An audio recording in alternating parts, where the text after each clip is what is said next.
सारे आए हो ਤੁਹਾਨੂੰ पता ही है ट्रैक्टर मार्च किया है स्टेज ते भी बोल के आए हैं आउंदे वैसे भी रहने हैं पर कदे कदे सामने भी आना पैंदा तां जो इत्थों का जो मैसेज है वो सारी दुनिया तक पहुँच सके।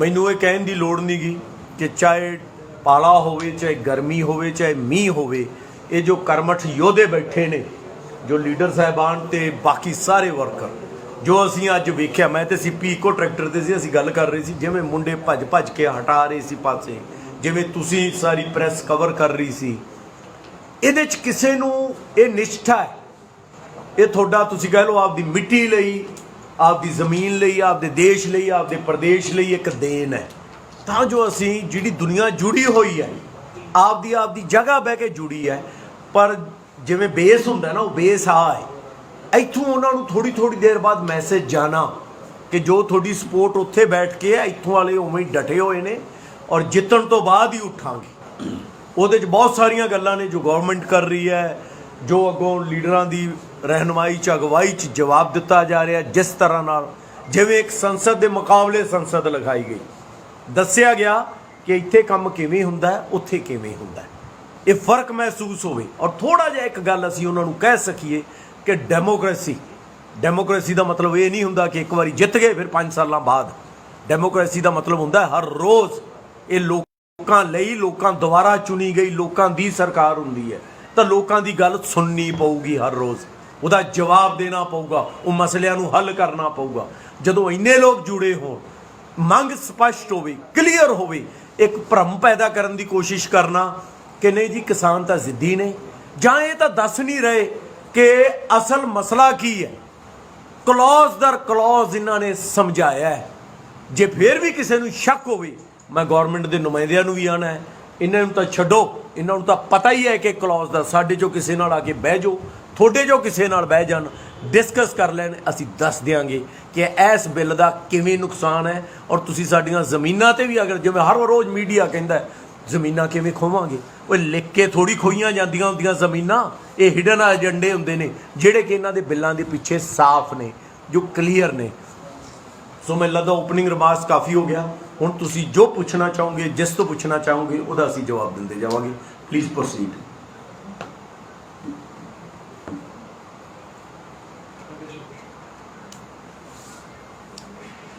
पूछो कुछ ਹੁਣ बैठे ने दविंदर जी बैठे ने इन्हों दसोगे दसांगे बल्कि मैं कहूँगा एक दविंदर जी थोड़ा जिहा तुसीं ये जरूर समझाओ कि ये जो बिलों बारे गल कर रहे हैं बार बार एक मीडिया कहता है आके नैशनल मीडिया कि जी असी ज़मीनां कित्थे खो रहे हैं इन्हां दा नुकसान की है तुसीं दसदे क्यों नहीं वैसे तो समझा चुके हैं माड़ा जिहा तुसीं संखेप च अगर ये समझा पाओ कि भाई ऐ ज़मीनां खोईयां जाणगियां ते आ इन्हां बिलों के नुकसान ने जे पास होंदे ने जां इन्हां नूं लागू होंदे ने प्लीज़ जरा जरूर दसो। बेसिकली जो ये लॉज आए हैगे है they are only trying to उन्होंने कोशिश है लॉज के माध्यम तो कि फ्री मार्केट का इदारा क्रिएट किया जाए मतलब किसान नो मार्केट के हवाले करता जाए और ये आर्गूमेंट है कि मार्केट्स आर द बेटर जज they will provide price discovery यानी मार्केट जब ऑपरेट करेगा तब किसानों को अपने आप भी अच्छा दाम मिलेगा क्योंकि सप्लाई डिमांड का फैक्टर जब प्ले करता है that is what the argument is. लेकिन सच्चाई ये है कि भाई अपने हिंदुस्तान से भी अगर असी देख लीए ये जी एक्साइटमेंट हूँ तो खैर बहुत ज़्यादा हो गई किसानों ने ज़्यादा एक्साइटमेंट कराती है हर एक इशू की लेकिन 2006 में भी इस तरह की एक्साइटमेंट सी मैंने हाल तक याद है उस टाइम कहा गया सीगा कि भुल जाओ पंजाब नो भुल जाओ हरियाणा नो now Bihar will be the harbinger of a new market driven agriculture यानी बिहार जो है हुण एक नया मॉडल होएगा मार्केट ड्रिवन एग्रीकल्चर का क्यों क्योंकि APMC की जी मंडियां तुसीं जानते ही हो APMC का जो इशू है वो मंडियां उन्होंने एक्ट सीगा APMC का वो उन्होंने हटा के सुटता बिहार ने और उन्होंने कहा कि भाई हुण प्राइवेट इन्वेस्टमेंट आएगी प्राइवेट मंडियां बननगियां प्राइस डिस्कवरी होएगी यानी कि कीमतां किसानों को अच्छी मिलणगियां। अज 15 साल हो गए असीं सारे इंतजार कर रहे हैं उस रेवोल्यूशन का बिहार विच और असीं जानते हैं कि हर साल बिहार तो किस लोकी जिहड़े वर्कर्स है सिर्फ पंजाब हरियाणा च नहीं सारे देश में जाते ईवन लद्दाख में भी तुहानूं बिहार के वर्कर्स मिलणगे इस हार्श एनवायरनमेंट में भी क्यों क्योंकि उत्थे जो एक्सपैक्टेशन सी जो मिराकल दिखाया गया सीगा ਉਹ ਸਾਰਾ ਫਲॉप ਕਰ ਗਿਆ। 15 ਸਾਲ ਬਹੁਤ ਪੀਰੀਅਡ ਹੁੰਦਾ ਟੂ ਅੰਡਰਸਟੈਂਡ ਕਿ ਬਈ ਇਹ ਸਿਸਟਮ ਨਹੀਂ ਚੱਲੇਗਾ। ਇੱਕ ਗੱਲ ਤਾਂ ਇਹ ਹੋਈ। ਦੂਜੀ ਗੱਲ ਹੈ ਕਿ ਵੀ ਜੇ ਬਿਹਾਰ ਦੇ ਕਿਸਾਨਾਂ ਨੂੰ ਅੱਛੀ ਇਨਕਮ ਮਿਲਦੀ ਹੁੰਦੀ ਜਾਂ ਮਿਨੀਮਮ ਸਪੋਰਟ ਪ੍ਰਾਈਸ ਤੋਂ ਜ਼ਿਆਦਾ ਇਨਕਮ ਮਿਲਦੀ ਹੁੰਦੀ ਜਾਂ ਪ੍ਰਾਈਸ ਮਿਲਿਆ ਹੁੰਦਾ ਤਾਂ ਅੱਜ ਇਹ ਹਾਲਾਤ ਨਹੀਂ ਹੋਣੇ ਸੀਗੇ ਕਿ ਪਿਛਲੇ ਸਾਲ ਇੱਕ ਐਗਜ਼ਾਮਪਲ ਦੇਣਾ ਚਾਹੁੰਦਾ ਕਿ ਪੈਡੀ ਦੀ ਯਾਨੀ ਝੋਨੇ ਦੀ 50 ਲੱਖ ਟਨ ਬਿਹਾਰ ਔਰ ਈਸਟਰਨ ਯੂਪੀ ਤੋਂ ਆ ਕੇ ਪੰਜਾਬ ਵਿੱਚ ਵਿਕੇ। 50 ਲੱਖ ਟਨ ਕੋਈ ਛੋਟੀ ਕੁਆਂਟੀਟੀ ਨਹੀਂ ਹੁੰਦੀ ਹੈ। ਕੋਈ 200 FIR ਵੀ ਦਰਜ ਹੋਈਆਂ ਹੈਗੀਆਂ ਟ੍ਰੇਡਰਸ ਦੇ ਉੱਪਰ ਜੋ ਲੈ ਕੇ ਆਏ ਹੈਗੇ ਆ। ਕਿਉਂ? ਕਿਉਂਕਿ ਪੰਜਾਬ ਵਿੱਚ ਜੋ ਵੀ ਰੇਟ ਸੀਗਾ MSP ਉਹ ਮਿਲਦਾ ਸੀਗਾ, ਲੇਕਿਨ ਬਿਹਾਰ ਵਿੱਚ 1100-1200 ਰੁਪਏ ਮੈਕਸਿਮਮ ਪ੍ਰਤੀ ਕੁਇੰਟਲ ਵਿੱਚ ਕਿਸਾਨ ਨੂੰ ਆਪਣਾ ਪ੍ਰੋਡਿਊਸ ਵੇਚਣਾ ਪੈਂਦਾ। ਸੋ ਇਹ ਮਾਰਕੀਟਸ ਦਾ ਜਿਹੜਾ ਰੋਲ ਹੈਗਾ ਉਹ ਬਿਹਾਰ ਨੇ ਬੜਾ ਖਾਸ ਦਿਖਾਤਾ ਕਿ markets are not a provider of a better income. ਇਹ ਹਿੰਦੁਸਤਾਨ 'ਚ ਨਹੀਂ, ਅਗਰ ਅਸੀਂ ਦੁਨੀਆ ਦਾ ਮਾਡਲ ਵੀ ਦੇਖ ਲਈਏ, ਸਾਰੀ ਦੁਨੀਆ ਵਿੱਚ ਇਹ ਜਿਹੜਾ ਪ੍ਰਿੰਸੀਪਲੀ ਜੋ ਅਸੀਂ ਲੈ ਕੇ ਆਏ ਹੈਗੇ ਕਿ ਫ੍ਰੀ ਮਾਰਕੀਟਸ ਦੇ ਹਵਾਲੇ ਛੱਡਿਆ ਜਾਏ ਕਿਸਾਨਾਂ ਨੂੰ, ਸਾਰੀ ਦੁਨੀਆ ਵਿੱਚ ਉਹ ਮਾਡਲ ਫੇਲ ਹੋ ਚੁੱਕਾ ਹੈ। ਅੱਜ ਇਹ ਹਾਲਾਤ ਹੈਗੀ ਹੈ ਕਿ ਅਮਰੀਕਾ ਵਿੱਚ 100 ਸਾਲ ਤੋਂ ਜ਼ਿਆਦਾ ਤੋਂ ਇਹ ਸਿਸਟਮ ਆਪਰੇਟ ਕਰ ਰਿਹਾ ਹੈਗਾ ਔਰ ਉਹਦੇ ਬਾਵਜੂਦ ਪਿਛਲੇ ਸਾਲ 2020 ਵਿੱਚ 425 ਬਿਲੀਅਨ ਡਾਲਰ ਦਾ ਕਰਜ਼ਾ ਕਿਸਾਨਾਂ ਦੇ ਸਿਰ ਤੇ ਖੜਾ ਹੈ। 425 ਬਿਲੀਅਨ ਡਾਲਰ ਦਾ ਕਰਜ਼ਾ ਮਤਲਬ ਹੈ ਕਿ ਮੈਂ ਉਸ ਸਮੁਦਾਇ ਦੀ ਗੱਲ ਕਰ ਰਿਹਾ ਜਿਹੜਾ ਕਿ ਸਿਰਫ 1.5% 1.5% ਰਹਿ ਗਿਆ ਹੈ ਅਮਰੀਕਨ ਪੋਪੂਲੇਸ਼ਨ ਦਾ ਜਿਹੜਾ ਹਿੱਸਾ ਹੈ ਕਿਸਾਨੀ ਦਾ। ਔਰ ਉਹ ਇਸ ਕਰਕੇ ਵੀ ਇੰਪੋਰਟੈਂਟ ਸਮਝਣਾ ਹੈ ਕਿਉਂਕਿ ਹਰ 5 ਸਾਲ ਵਿੱਚ ਅਮਰੀਕਾ ਮੈਸਿਵ ਸਬਸਿਡੀਜ਼ ਅਨਾਉਂਸ ਕਰਦਾ ਹੈਗਾ ਐਗਰੀਕਲਚਰ ਵਿੱਚ। ਕਿੰਨੀਆਂ ਅਨਾਉਂਸ ਕੀਤੀਆਂ? Just to give you an idea, 2018 ਵਿੱਚ ਅਮਰੀਕਨ ਸਰਕਾਰ ਨੇ 867 ਬਿਲੀਅਨ ਡਾਲਰ ਦੀ ਸਬਸਿਡੀ ਜਾਂ ਇਨਵੈਸਟਮੈਂਟ ਅਨਾਉਂਸ ਕੀਤੀ ਹੈ ਅਗਲੇ 10 ਸਾਲਾਂ ਬਾਅਦ, ਔਰ ਉਹਦੇ ਬਾਵਜੂਦ ਵੀ 2020 ਚ 425 ਬਿਲੀਅਨ ਡਾਲਰ ਦਾ ਕਰਜ਼ਾ ਕਿਸਾਨਾਂ ਦੇ ਸਿਰ ਤੇ ਖੜਾ ਸੀਗਾ। ਯਾਨੀ ਇਹ ਜਿੱਥੋਂ ਅਸੀਂ ਕੱਟ ਐਂਡ ਪੇਸਟ ਕੀਤਾ ਹੈ ਮਾਡਲ ਜਿਹੜਾ ਅਸੀਂ ਇੰਡੀਆ 'ਚ ਲੈ ਕੇ ਆਏ ਹੈਗੇ ਆ, ਉੱਥੇ ਵੀ ਇਹ ਫੇਲ ਹੋ ਚੁੱਕਿਆ। ਉੱਥੇ ਵੀ ਐਗਜ਼ਾਮਪਲ ਜੋ ਅਮਿਤੋਸ਼ ਜੀ ਦੱਸ ਰਹੇ ਸੀਗੇ ਕਿ ਜ਼ਮੀਨ ਕਿਸ ਤਰ੍ਹਾਂ ਨਿਕਲ ਜਾਏਗੀ ਕਿਸਾਨਾਂ ਦੇ ਹੱਥਾਂ ਵਿੱਚ, ਉੱਥੇ ਵੀ ਇਹ ਬਹੁਤ ਬੜਾ ਇੱਕ ਇਸ਼ੂ ਹੈਗਾ ਕਿ ਓਵਰ ਦੀ ਲਾਸਟ ਐਟਲੀਸਟ 50 ਸਾਲ ਤੋਂ ਜਦ ਤੋਂ ਉਹਨਾਂ ਦੇ ਇੱਕ ਪ੍ਰੈਜ਼ੀਡੈਂਟ ਹੁੰਦੇ ਸੀ, ਤੁਹਾਨੂੰ ਯਾਦ ਹੋਏਗਾ ਰਿਚਰਡ ਨਿਕਸਨ ਸਾਹਿਬ, 1970 ਦੇ ਸ਼ੁਰੂਆਤ ਵਿੱਚ ਉਹਨਾਂ ਦੇ ਇੱਕ ਐਗਰੀਕਲਚਰ ਸੈਕਟਰੀ ਸਾਹਿਬ ਸੀਗੇ, ਉਹਨਾਂ ਨੇ ਕਿਹਾ ਸੀਗਾ, ਬੜੀ ਫੇਮਸ ਸਟੇਟਮੈਂਟ ਹੈ, ਗੈਟ ਬਿਗ ਔਰ ਗੈਟ ਆਊਟ। ਇਹ ਜਿਹੜੀ ਸਟੇਟਮੈਂਟ ਹੈ ਇਸੇ ਕਾਰਨ ਅਮਰੀਕਾ ਵਿੱਚ ਲੋਕਾਂ ਨੇ ਖੇਤੀ ਛੱਡ ਕੇ ਬਾਹਰ ਹੋਏ, ਉਹਨਾਂ ਦੀ ਜ਼ਮੀਨ ਜਿਹੜੀ ਹੈ ਹਥਿਆਲੀ ਗਈ ਬਾਈ ਦੀ ਕਾਰਪੋਰੇਟਸ। ਇਹ ਅਮਰੀਕਾ ਵਿੱਚ ਹੋਇਆ ਹੈਗਾ। ਔਰ ਹੁਣ ਤੁਸੀਂ ਜਾਣਦੇ ਹੋਗੇ ਕਿ ਪਹਿਲੇ ਵੀ ਗੱਲ ਕੀਤੀ ਜਾ ਚੁੱਕੀ ਹੈ ਕਿ ਬਿਲ ਗੇਟਸ ਇਸ ਸਮੇਂ ਦੁਨੀਆ ਦੇ ਸਭ ਤੋਂ ਬੜੇ ਜ਼ਮੀਨ ਦੇ ਮਾਲਿਕ ਨੇ ਹੈਗੇ ਇਸ ਟਾਈਮ, ਔਰ 2 ਲੱਖ ਏਕੜ ਤੋਂ ਜ਼ਿਆਦਾ ਉਹਨਾਂ ਕੋਲ ਜ਼ਮੀਨ ਹੈ ਇਸ ਟਾਈਮ, ਰਕਬਾ ਹੈ ਉਹਨਾਂ ਕੋਲ। ਔਰ ਇਸ ਤਰ੍ਹਾਂ ਦੇ ਹੋਰ ਵੀ ਦੇਖੋ ਤਾਂ ਉਸੇ ਲੜੀ ਵਿੱਚ ਹੈਗੇ ਆ, ਕੋਈ 1.5 ਲੱਖ, ਕੋਈ 1.25 ਲੱਖ, ਇਸ ਤਰ੍ਹਾਂ ਜਿਹੜੇ ਜਿਨ੍ਹਾਂ ਲੋਕਾਂ ਨੇ ਜ਼ਮੀਨ ਹਥਿਆਰ ਲਈ ਹੈ ਜਾਂ ਜਿਨ੍ਹਾਂ ਦਾ ਕਬਜ਼ਾ ਹੋ ਗਿਆ ਹੈ। ਪੰਜਾਬ ਹਰਿਆਣੇ ਵਿੱਚ ਵੀ ਲੋਕਾਂ ਨੂੰ ਡਰ ਹੈਗਾ ਕਿ ਜਦ ਕੰਟਰੈਕਟ ਫਾਰਮਿੰਗ ਆ ਜਾਏਗੀ ਤਾਂ ਉਹਦੇ ਵਿੱਚ ਇੱਕ ਅਧਿਨਿਯਮ ਹੈ ਜਿਹੜਾ ਅਲਾਉ ਕਰਦਾ ਹੈ ਕਿ ਤੁਸੀਂ ਉਸ ਜ਼ਮੀਨ ਦੇ ਉੱਪਰ ਜੋ ਵੀ ਕੰਟਰੈਕਟ ਕਰਨਗੇ ਉਹਦੇ ਉੱਪਰ ਤੁਸੀਂ ਕਰਜ਼ਾ ਲੈ ਸਕਦੇ ਹੋ। ਮੇਰਾ ਐਵੇਂ ਗਲਤ ਨਹੀਂ ਬੋਲ ਰਿਹਾ ਮੈਂ? ਨਹੀਂ ਬਿਲਕੁਲ ਸਹੀ। ਉਹ ਜਦ ਆਏਗਾ ਤਾਂ ਆਬਵੀਅਸਲੀ ਉਹ ਜਿਹੜੀ ਜ਼ਮੀਨ ਹੈ ਕਿਸਾਨਾਂ ਨੂੰ ਜਿਹੜਾ ਡਰ ਹੈਗਾ ਕਿ ਵੀ ਉਹਨਾਂ ਦੇ ਹੱਥ ਤੋਂ ਜ਼ਮੀਨ ਨਿਕਲ ਜਾਏਗੀ, ਉਹਨਾਂ ਤੋਂ ਵਿਥਰੋ ਹੋ ਜਾਏਗੀ। ਔਰ ਉਹੀ ਹਾਲ ਅਮਰੀਕਾ ਵਿੱਚ ਹੋਇਆ ਸੀਗਾ, ਉਹੀ ਹੁਣ ਇੰਡੀਆ ਵਿੱਚ ਲਾਸ ਲੈ ਕੇ ਆਏ ਹੈ। ਜੋ ਮਰਜ਼ੀ ਸਰਕਾਰ ਕਲੇਮ ਕਰੇ ਲੇਕਿਨ ਸਾਰੀ ਜੋ ਪ੍ਰੋਗਰੈਸ ਹੈ ਉਸ ਤਰਫ ਹੈ। ਇੱਕ ਹੋਰ ਗੱਲ ਦੇਖਣੀ ਬੜੀ ਇੰਪੋਰਟੈਂਟ ਹੈ ਕਿ ਕਰਨਾਟਕਾ ਨੇ ਇੱਕ ਲਾਅ ਲੈ ਕੇ ਆ ਗਏ ਹੈਗੇ ਆ ਕਿ ਕੋਈ ਵੀ ਆਦਮੀ ਕਰਨਾਟਕਾ ਵਿੱਚ 200 ਐਗਜ਼ੈਕਟਲੀ 220 ਹੈ ਕਿ 250 ਏਕੜ ਜ਼ਮੀਨ ਹੈਗੀ ਹੈ, ਐਗਜ਼ੈਕਟਲੀ ਕਿੰਨਾ ਹੈ ਇਹ ਅਸੀਂ ਕ੍ਰਾਸ ਚੈੱਕ ਕਰ ਸਕਦੇ ਹਾਂ ਬਾਅਦ ਵਿੱਚ, ਲੇਕਿਨ 220 ਏਕੜ ਤੋਂ ਜ਼ਿਆਦਾ ਜ਼ਮੀਨ ਤੁਸੀਂ ਖਰੀਦ ਸਕਦੇ ਹੋ। ਮਤਲਬ ਉਹਨਾਂ ਨੇ ਇੱਕ ਤਰਫ ਤਾਂ ਅਸੀਂ ਲਾਜ਼ ਲੈ ਕੇ ਆਏ ਹੈਗੇ, ਨਾਲ ਉਹਨਾਂ ਨੇ ਇਹ ਪ੍ਰੋਵੀਜ਼ਨ ਲਿਆ ਹੈ ਕਿ ਕੋਈ ਵੀ ਆਦਮੀ ਆ ਕੇ 200 ਏਕੜ ਤੋਂ ਜ਼ਮੀਨ ਜ਼ਿਆਦਾ ਖਰੀਦ ਸਕਦਾ ਹੈਗਾ। ਤਾਂ ਮਤਲਬ ਇੱਕ ਤਰ੍ਹਾਂ ਦਾ ਪ੍ਰਿੰਸੀਪਲੀ ਲਾਅ ਅਸੀਂ ਇਸ ਤਰ੍ਹਾਂ ਬਦਲਤੇ ਹੈਗੇ ਆ ਔਰ ਇੱਕ ਸਟੇਟ ਸ਼ੁਰੂਆਤ ਹੋ ਗਈ ਹੈ, ਸਾਰੀ ਸਟੇਟਾਂ ਵਿੱਚ ਹੋਣਾ ਹੀ ਹੋਣਾ ਹੈਗਾ। ਇਹ ਇੱਕ ਡੋਮੀਨੋ ਇਫੈਕਟ ਜਿਹਨੂੰ ਕਹਿੰਦੇ ਹੈਗੇ ਉਹ ਚੱਲੇਗਾ। ਸੋ ਇਹ ਬੜਾ ਕਲੀਅਰ ਹੈ। ਇੱਕ ਗੱਲ ਤਾਂ ਇਹ ਹੋ ਗਈ। ਦੂਸਰੀ ਗੱਲ ਹੈ ਕਿ ਵੀ ਇਹ ਕਿਹਾ ਜਾਂਦਾ ਹੈ ਕਿ ਬਈ ਜਦ ਕਿਸਾਨ ਦਾ ਨੰਬਰ ਘਟ ਜਾਏਗਾ, ਖੇਤੀ 'ਚੋਂ ਲੋਕੀ ਬਾਹਰ ਜਾਣਗੇ, ਸਭ ਮੰਨਦੇ ਹੈ, ਖੇਤੀ 'ਚੋਂ ਲੋਕੀ ਬਾਹਰ ਜਾਣਗੇ ਤਾਂ ਕਿਸਾਨ ਦਾ ਨੰਬਰ ਘਟ ਜਾਏਗਾ। ਇਹਦਾ ਮਤਲਬ ਹੈ ਕਿ ਕਿਸਾਨ ਦੀ ਇਨਕਮ बढ़ ਜਾਏਗੀ। ਕਿ ਮੈਂ ਅੱਜ ਵੀ ਕਿਹਾ ਸੀਗਾ ਕਿ ਬਈ ਅਮਰੀਕਾ ਵਿੱਚ ਤਾਂ 1.5% ਕਿਸਾਨ ਰਹਿ ਗਏ ਹੈਗੇ ਆ। ਤੁਸੀਂ ਅਗਰ ਕੈਨੇਡਾ ਵਿੱਚ ਜਾਓ ਤਾਂ ਉੱਥੇ 1.7% ਕਿਸਾਨ ਰਹਿ ਗਏ ਹੈਗੇ ਆ। ਤਾਂ ਉਹਨਾਂ ਦੀ ਇਨਕਮ ਕਿਉਂ ਨਹੀਂ बढ़ी? ਉਹਨਾਂ ਦੀ ਇਨਕਮ ਮੈਂ ਤੁਹਾਨੂੰ ਪਹਿਲੇ ਦੱਸਿਆ ਕਿ 425 ਬਿਲੀਅਨ ਡਾਲਰ ਦਾ ਕਰਜ਼ਾ ਅਗਰ ਅਮਰੀਕਾ ਦੇ ਕਿਸਾਨਾਂ ਤੇ ਖੜਾ ਹੈਗਾ। ਯੂਰਪ ਦੇ ਕਿਸਾਨਾਂ ਦੇ ਜਿੰਨੇ ਵੀ ਹੈਗੇ ਆ ਉਹਨਾਂ ਤੇ 100 ਬਿਲੀਅਨ ਡਾਲਰ ਦੀ ਹਰ ਸਾਲ ਸਬਸਿਡੀ ਦਿੱਤੀ ਜਾਂਦੀ ਹੈ। 100 ਬਿਲੀਅਨ ਡਾਲਰ ਦੀ ਸਬਸਿਡੀ, ਉਹਦਾ ਮਤਲਬ ਹੈ ਕਿ ਜਿਹੜੀ ਕਿਸਾਨ ਦੀ ਇਨਕਮ ਹੈਗੀ ਹੈ ਉਹ ਮਾਰਕੀਟ ਜੋ ਕਹਿੰਦੇ ਨੇ ਮਾਰਕੀਟ ਅੱਛਾ ਦਾਮ ਦੇਣਗੀਆਂ 57% ਜਿਹੜੀ ਕਿਸਾਨ ਦੀ ਇਨਕਮ ਹੈਗੀ ਯੂਰਪ 'ਚ ਉਹ ਸਬਸਿਡੀ ਤੋਂ ਆਉਂਦੀ ਹੈ। ਜੇ ਸਬਸਿਡੀ ਹਟਾ ਦਿਓ ਤਾਂ ਯੂਰਪ ਦਾ ਕਿਸਾਨ ਵੀ ਕੋਲੈਪਸ ਕਰ ਜਾਂਦਾ ਹੈ। अगर अमेरिका भी देखिए तो 40% ਜਿਹੜੀ ਉਹਦੀ ਇਨਕਮ ਹੈ ਉਹ ਮਾਰਕੀਟ ਤੋਂ ਨਹੀਂ ਆ ਰਹੀ ਹੈ, ਮਾਰਕੀਟ ਦੇ ਉੱਪਰ 40% ਸਬਸਿਡੀ ਦੇ ਨਾਲ ਉਹਨਾਂ ਦੀ ਇਨਕਮ ਜਿਹੜੀ ਹੈ ਕੁਛ ਇੱਕ ਲੈਵਲ ਤੇ ਆਈ ਹੈ ਤਾਂ ਕਿ ਉਹ ਰਿਸਪੈਕਟੇਬਲ ਸਿਟੀਜ਼ਨ ਬਣ ਜਾਣ ਆਪਣੀ ਕੰਟਰੀ ਵਿੱਚ। ਤੇ ਇਹੀ ਚੀਜ਼ ਜਿਹੜੀ ਹੈਗੇ ਹਿੰਦੁਸਤਾਨ ਦੇ ਕਿਸਾਨ ਜੋ ਪ੍ਰੋਟੈਸਟ ਕਰ ਰਹੇ ਹੈ ਬੇਸਿਕਲੀ ਉਹ ਉਸੇ ਮਾਡਲ ਨੂੰ ਚੈਲੰਜ ਕਰ ਰਹੇ ਹੈਗੇ ਜਿਹੜਾ ਦੁਨੀਆ ਵਿੱਚ ਫੇਲ ਹੋ ਚੁੱਕਾ ਹੈ। ਔਰ ਇਹ ਸਮਝਣਾ ਬਹੁਤ ਜ਼ਰੂਰੀ ਹੈ ਕਿ ਜਿਹੜੇ ਮਾਡਲ ਦੁਨੀਆ ਵਿੱਚ ਫੇਲ ਹੋ ਗਏ ਹੈ ਉਹ ਹਿੰਦੁਸਤਾਨ ਵਿੱਚ ਕਿਸ ਤਰ੍ਹਾਂ ਸਕਸੈਸਫੁਲ ਹੋ ਜਾਣਗੇ। ਇਹ ਕਿਹਾ ਜਾ ਰਿਹਾ ਕਿ ਸਭ ਤੁਹਾਡੇ ਸਕਸੈਸਫੁਲ ਇਸ ਕਰਕੇ ਹੋਣਗੇ ਕਿਉਂਕਿ 5 ਏਕੜ ਦੀ ਜ਼ਮੀਨ ਜ਼ਿਆਦਾ 86% ਕੋਲ ਜ਼ਮੀਨ ਜਿਹੜੀ ਹੈ ਮੈਕਸਿਮਮ 5 ਏਕੜ ਦੀ ਹੈਗੀ ਹੈ ਤਾਂ ਉਹ ਛੋਟਾ ਜਿਹੜਾ ਕਿਸਾਨ ਹੈ ਉਹ ਆਪਣਾ ਗੁਜ਼ਾਰਾ ਨਹੀਂ ਕਰ ਸਕਦਾ, ਉਹ ਖੇਤੀ ਵਿੱਚੋਂ ਗੁਜ਼ਾਰਾ ਨਹੀਂ ਹੋ ਸਕਦਾ। ਇਸ ਕਰਕੇ ਉਹਨੂੰ ਐਗਰੀਗੇਟ ਕਰਨਾ ਪਏਗਾ। ਇਹ ਸ਼ਬਦ ਇਸਤੇਮਾਲ ਕੀਤਾ ਜਾਂਦਾ ਹੈ, ਉਹਨੂੰ ਪੂਲ ਕੀਤਾ ਜਾਏਗਾ ਯਾਨੀ ਕੰਟਰੈਕਟ ਫਾਰਮਿੰਗ ਜਾਂ ਬੜੀ ਬੜੀ ਕੰਪਨੀਆਂ ਆਉਣਗੀਆਂ ਉਹ 3000 ਏਕੜ ਸਪੋਜ਼ ਕਰ ਲਓ ਉਹਨਾਂ ਨੇ ਜ਼ਮੀਨ ਬਣਾ ਲਈ ਤਾਂ ਕਿਹਾ ਜਾਂਦਾ ਕਿ ਬਾਰਗੇਨਿੰਗ ਪਾਵਰ ਉਹਦੀ ਹੋ ਜਾਏਗੀ ਤਾਂ ਕਰਕੇ ਉਹ ਮਾਰਕੀਟ ਵਿੱਚ ਆਪਣਾ ਉਹ ਡਿਮਾਂਡ ਕਰ ਸਕੇਗਾ ਜੋ ਉਹਦਾ ਹੱਕ ਬਣਦਾ ਹੈਗਾ। ਪਰ ਇਹ ਗੱਲ ਅਗਰ ਸੱਚੀ ਹੈ ਤਾਂ ਅਮਰੀਕਾ ਵਿੱਚ ਤਾਂ 444 ਏਕੜ ਦੀ ਐਵਰੇਜ ਲੈਂਡ ਹੋਲਡਿੰਗ ਹੈ। ਜੇ ਉੱਥੇ 10 ਕਿਸਾਨ ਵੀ ਮਿਲ ਜਾਣ ਤਾਂ ਉਹਨਾਂ ਦੀ ਤਾਂ 4000 ਏਕੜ ਤੋਂ ਜ਼ਿਆਦਾ ਹੋ ਜਾਂਦੀ ਹੈ ਤਾਂ ਉਹਨਾਂ ਦੀ ਬਾਰਗੇਨਿੰਗ ਪਾਵਰ ਤਾਂ ਜ਼ਿਆਦਾ ਹੋਣੀ ਚਾਹੀਦੀ ਸੀਗੀ।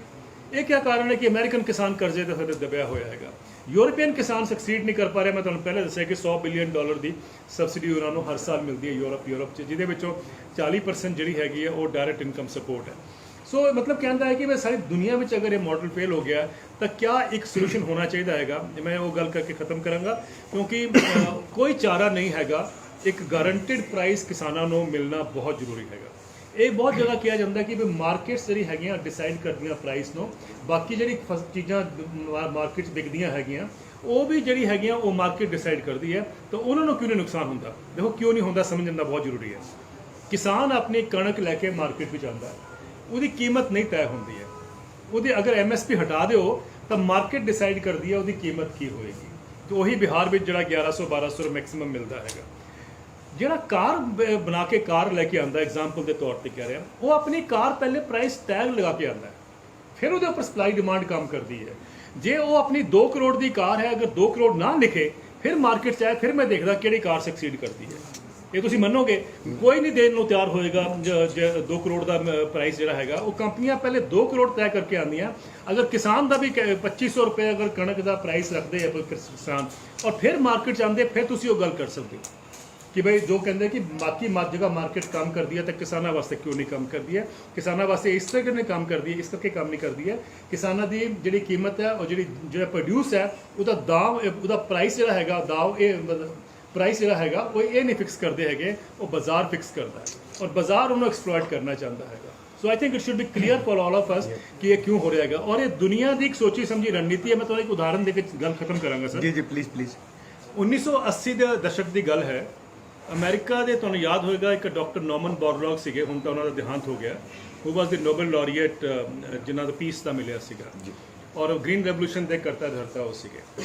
ਮੈਨੂੰ ਯਾਦ ਹੈ ਇੱਕ ਵਾਰ ਪੰਤ ਨਗਰ ਤੇ ਆਏ ਸੀਗੇ ਐਂਡ ਉਸੇ ਸਾਲ ਮੈਂ ਵੀ ਉੱਥੇ ਸੀਗਾ ਐਜ਼ ਬਤੌਰ ਇੰਡੀਅਨ ਐਕਸਪ੍ਰੈਸ ਦਾ ਐਗਰੀਕਲਚਰ ਕੋਰਸਪੋਂਡੈਂਟ ਔਰ ਜਦ ਵੀ ਉਹ ਆਉਂਦੇ ਸੀ ਹਿੰਦੁਸਤਾਨ 'ਚ ਤਾਂ ਮੇਰੀ ਅਖਬਾਰ ਮੈਨੂੰ ਭੇਜਿਆ ਕਰਦੇ ਸੀਗੇ। So I had a very great privilege ਕਿ ਉਹਨਾਂ ਨਾਲ ਮੈਂ ਟਰੈਵਲ ਕਰਦਾ ਸੀਗਾ, ਮੈਨੂੰ ਸਿੱਖਣ ਦਾ ਬਹੁਤ ਕੁਝ ਮਿਲਿਆ।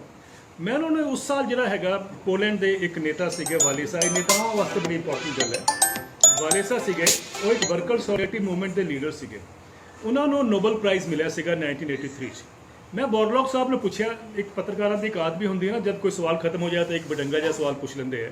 ਮੈਂ ਵੀ ਇੱਕ ਬਡੰਗਾ ਸਵਾਲ ਪੁੱਛ ਲਿਆ ਉਹਨਾਂ ਨੂੰ ਕਿ ਭਾਈ ਕਿ ਸਰ ਵਾਲੇਸਾ ਸਾਹਿਬ ਨੂੰ ਨੋਬਲ ਪੀਸ ਪ੍ਰਾਈਜ਼ ਮਿਲਿਆ ਹੈਗਾ, ਤੁਹਾਡਾ ਕੀ ਇੰਪ੍ਰੈਸ਼ਨ ਹੈ ਇਸ ਬਾਰੇ। ਉਹਨਾਂ ਨੇ ਮੈਨੂੰ ਕਿਹਾ ਕਿ ਆਈ ਐਮ ਸੋ ਹੈਪੀ ਕਿ you ask me this question. ਉਹਨਾਂ ਨੇ ਕਿਹਾ ਕਿ ਵਾਲੇਸਾ ਸਾਹਿਬ ਨੂੰ ਜਦ ਨੋਬਲ ਪ੍ਰਾਈਜ਼ ਮਿਲਿਆ ਹੈਗਾ ਉਹ ਤੋਂ ਪਹਿਲੇ ਇੱਕ ਨੋਬਲ ਕਮੇਟੀ ਨੇ ਇੱਕ ਟੀਮ ਬਣਾਈ, ਉਹਨੂੰ ਉੱਥੇ ਭੇਜਿਆ ਗਿਆ ਪੋਲੈਂਡ 'ਚ ਦੇਖਣ ਵਾਸਤੇ, ਸਟੱਡੀ ਕਰਨ ਵਾਸਤੇ ਕਿ ਵੈਦਰ ਵਾਲੇਸਾ ਡਿਜ਼ਰਵਸ ਅ ਨੋਬਲ ਪ੍ਰਾਈਜ਼ ਔਰ ਨਾਟ। ਉਸ ਕਮੇਟੀ ਦੇ ਚੇਅਰਮੈਨ ਨੋਮਨ ਬੋਰਲੌਗ ਸੀਗੇ। ਨੋਮਨ ਬੋਰਲੌਗ ਕਹਿੰਦੇ ਹੈ ਕਿ ਮੈਂ ਆ ਕੇ ਰਿਪੋਰਟ ਦਿੱਤੀ ਹੈ ਕਿ Walesa does not deserve a Nobel prize और ਉਹਨਾਂ ਨੂੰ ਨੋਬਲ ਪ੍ਰਾਈਜ਼ ਮਿਲ ਗਿਆ। तो मैं पूछा कि मैं क्या डॉक्टर साहब की अगर वो आपकी रिपोर्ट इतनी इम्पोर्टेंट तो थी ही जो आपने दी है, तो फिर उन्होंने उसका उल्टा डिसीजन क्यों लिया। तो मुझे मैं और क्या कारण था कि आपने लिखा कि भाई उसको नहीं मिलना चाहिए था नोबेल प्राइज़। तो उन्होंने मुझे कहा कि जब मैं वहाँ गया तो मैंने देखा कि Walesa was actually a workers leader, he was fighting for cheaper food for the workers. कि सस्ता अनाज मिले वर्कर्स को, लेकिन in the bargain he was forgetting कि उन करोड़ों लोगों का क्या होगा जो सस्ता अनाज पैदा करेंगे। लेकिन दुनिया की इकोनॉमिक सोच ये है कि अनाज को सस्ता रखना है ताकि इकोनॉमिक रिफॉर्म्स वायबल हो। तो एग्रीकल्चर को सेक्रीफाइस करना है for the sake of economic reforms.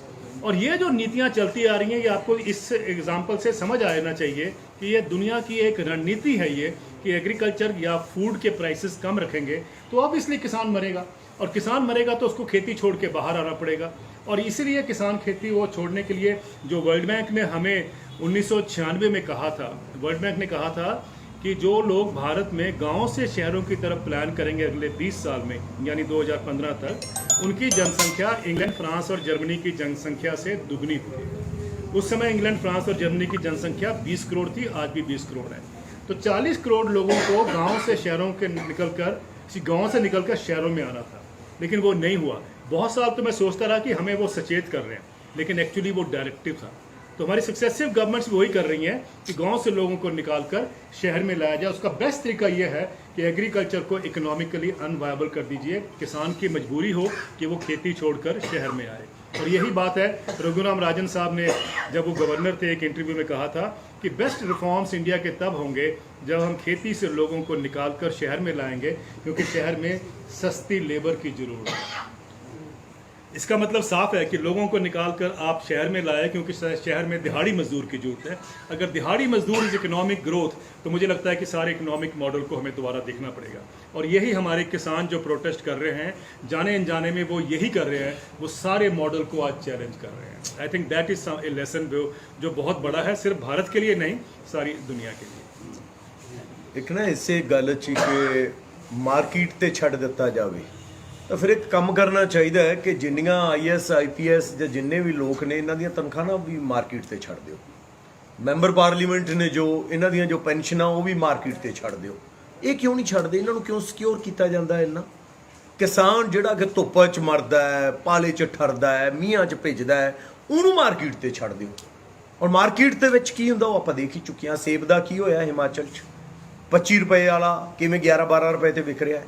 ਸਰੋਂ ਦੇ ਤੇਲ ਦਾ ਕੀ ਹੋਇਆ? ਅਸਲ 'ਚ ਕੀ ਹੈ, ਟੋਟੈਲਿਟੀ ਦੇ ਵਿੱਚ ਇੱਕ ਗੱਲ ਹੈ ਜੋ ਦਵਿੰਦਰ ਜੀ ਨੇ ਹੁਣੇ ਗੱਲ ਕਹੀ ਕਿ ਕੰਜ਼ਿਊਮਰ ਨੂੰ ਮਾਰਿਆ ਜਾਊਗਾ ਬਾਅਦ 'ਚ, ਔਰ ਮਾਰਿਆ ਉਦੋਂ ਜਾਊਗਾ ਜਦੋਂ ਕਿਸਾਨ ਖਤਮ ਹੋ ਜਾਊਗਾ।